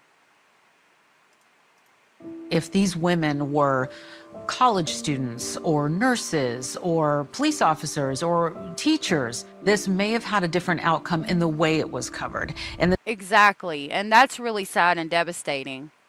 The type of attention it may have had. And in many cases, these women were just trying to make a better life for their own families. Aww. And that is one of the real tragedies, because had these cases been front and center, like we've seen with other missing person cases, who knows where we would be today? Yep.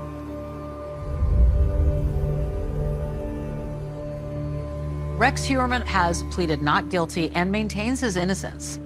But it looks like we're just at the beginning of finding out what he was up to all those years. And nobody knows exactly what's going to happen at the trial. Will he cop a plea? Will he go through the limelight of an actual jury? And if he is guilty, then the danger of Rex Heuermann, like almost every serial killer, is that they hide in plain sight. We never suspect them because of how normal they look. He was really good at doing that. I mean, holding down a job as an architect in freaking Manhattan. How normal they behave. They always have a double life. I mean, by definition, serial killers are successful because nobody suspects them. But we were never going to give up looking for the Gilgo Beach killer. It says, since his arrest, Rex Heuermann has been charged with the homicide of Maureen Brainerd Burns, the last four of the Gilgo 4 victims. He has also pled not guilty to the charge and is awaiting trial for all 4 homicides. Paris said they probably imagined something horrible but didn't know what it really was. Yeah. And that's sad. I'm sorry, Veronica.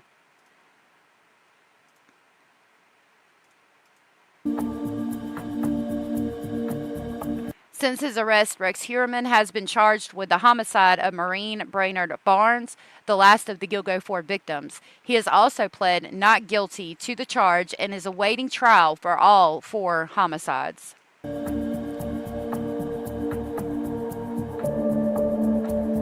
Suffolk County authorities have not publicly linked Heuermann to other remains found along Ocean Parkway.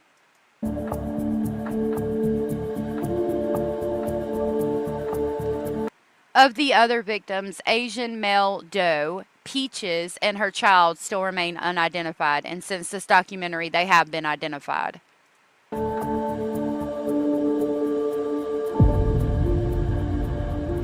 The investigation into the Long Island serial killer case continues. That was a good documentary, too. Let's see. We'll watch this one. Now, Keith. We'll watch this one real quick before we go. This one is Rex Heuermann sent letter to, quote, happy face killer, unquote, from News Nation. Can y'all believe that? He sent a freaking letter to the happy face killer. What the hell? Let's see what they say. This is from News Nation. Now, Keith Jesperson is a convicted serial killer. He's known as the happy face killer. But this story is really something else. His daughter goes out and talks to families of victims, too, because, again, he was another one. Keith Jesperson was a prolific serial killer, and his daughter had no idea. His family had no idea, and they were thrown into this, like, Rex Heuermann's family was. You know, the victims were mad at them. The families of the victims were mad at them and upset because their loved one was the killer. And you get mad at the family. I mean, we've seen it with Rex Heuermann, and they are a lot of times just as much in the dark as we are. If you haven't looked her up, I forget her name, but her last name is Jesperson, and she does she goes out and talks to victims' families and stuff, and does a lot of work in regards to that. She's really a great person, his daughter. Jesperson has actually been exchanging letters from prison with a new pen pal of sorts, an accused serial killer, Rex Heuermann. Now, you recognize that name, I'm sure, from our coverage of the Gilgo Beach story. But that's not where this story ends. In fact, our own Laura Ingalls, here with me in the studio, somehow managed to get herself in the middle of all of this, and I don't even know how, but you're going to explain what happened, and you have a bunch of letters, handwritten letters, right here on the desk. I do. I received 5 handwritten letters, and they are double-sided from Keith Jesperson, and he wrote these to me here in the newsroom from the Oregon State Penitentiary, and this all came about because, you know, he's known as the happy face killer because he drew happy faces on many of his letters to the media and authorities before he was arrested and charged and convicted of killing 8 women. No, he didn't write happy faces on these letters that I have here in my hand. Well, that's a good question.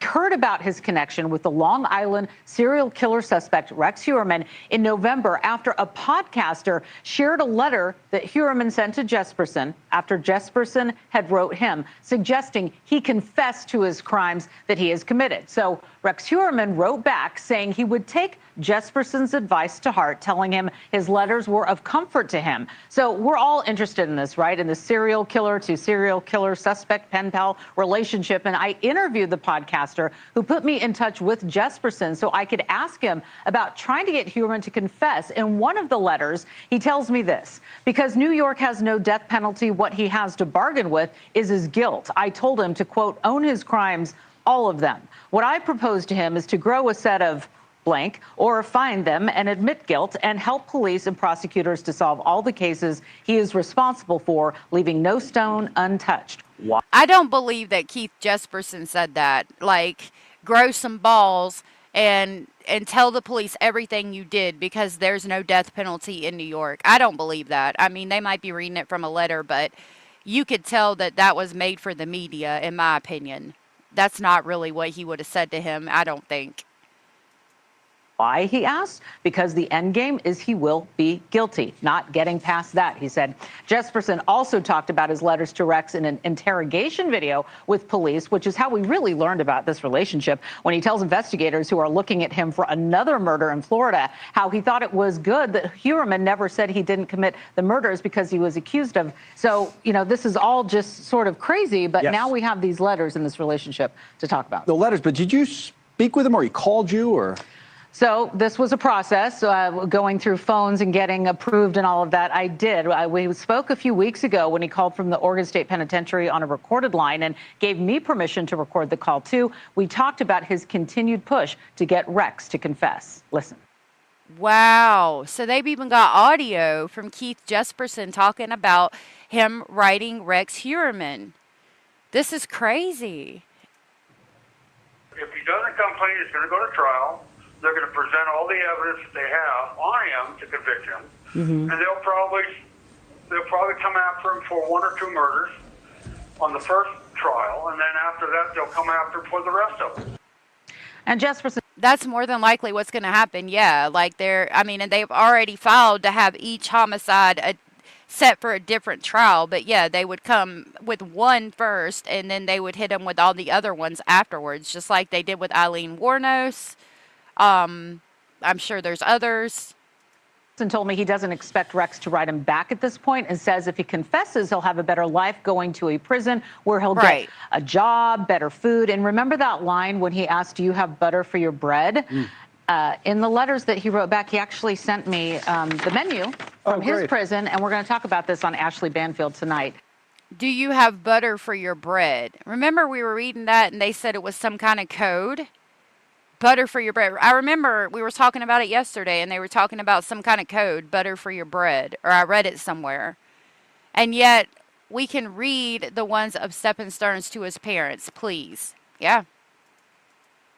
At 10 o'clock Eastern. I know you cover stuff like this all the time, but this would make me nervous. And Rex will be back in court tomorrow morning, will. by the way, and we will be there for Gilgo that. Beach story. That's right. But this doesn't make you nervous. It would make me nervous. On this kind of thing. We're just communicating. gathering. I know. We're gathering information on this.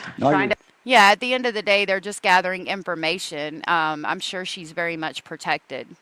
Understand it all for you. You're the best at it. Thanks so much for watching. Just go to joinnn.com to find News Nation on your television provider. And don't forget to click the red. So, I do have to go. It's like 5:30. I'm making taco salad tonight, and that don't take long. So I was able to sit with y'all for a little bit longer today.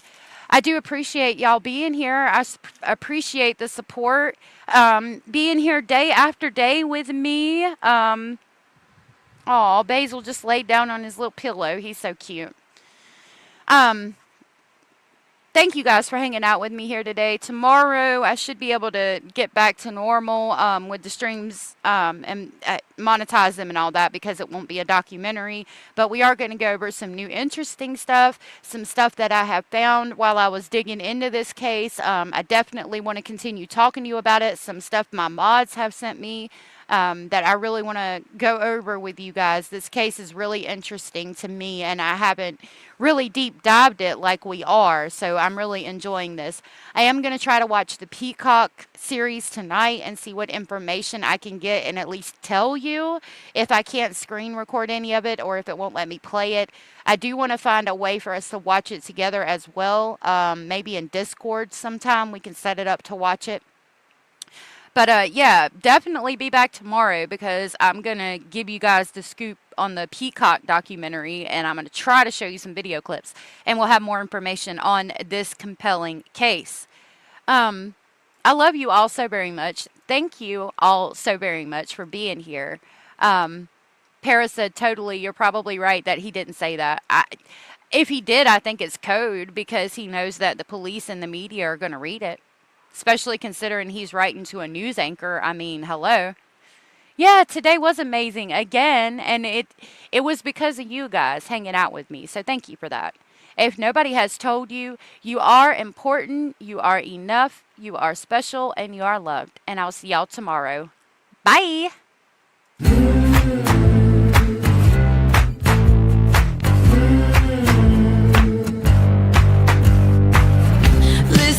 I gotta tell you, there is something you should know. I have never really liked you at all.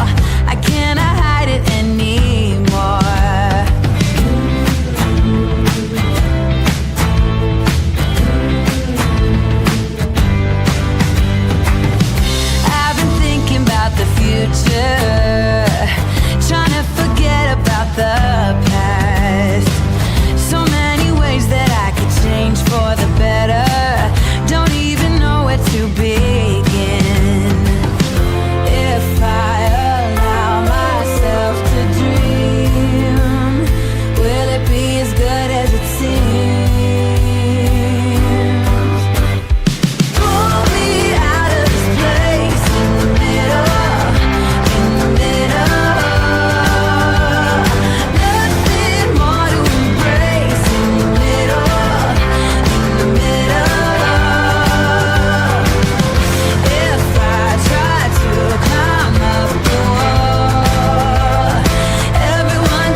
quick, Abellis and Chow gifted memberships. Thank you for that.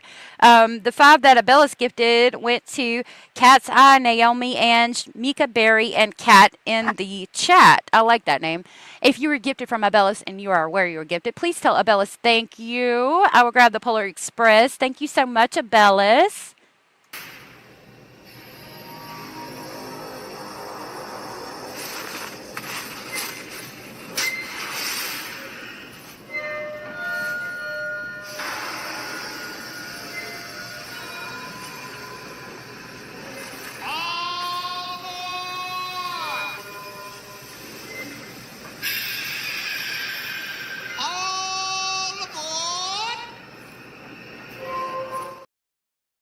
And then Chow came in and also gifted 5, and those went to, what did you say, Mom Life, Carrie Artigue, Holly W, and Roeum.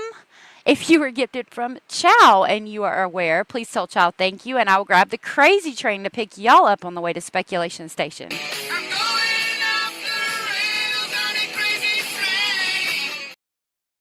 Thank you so much. You guys are so awesome, sweet, and amazing. I really appreciate that.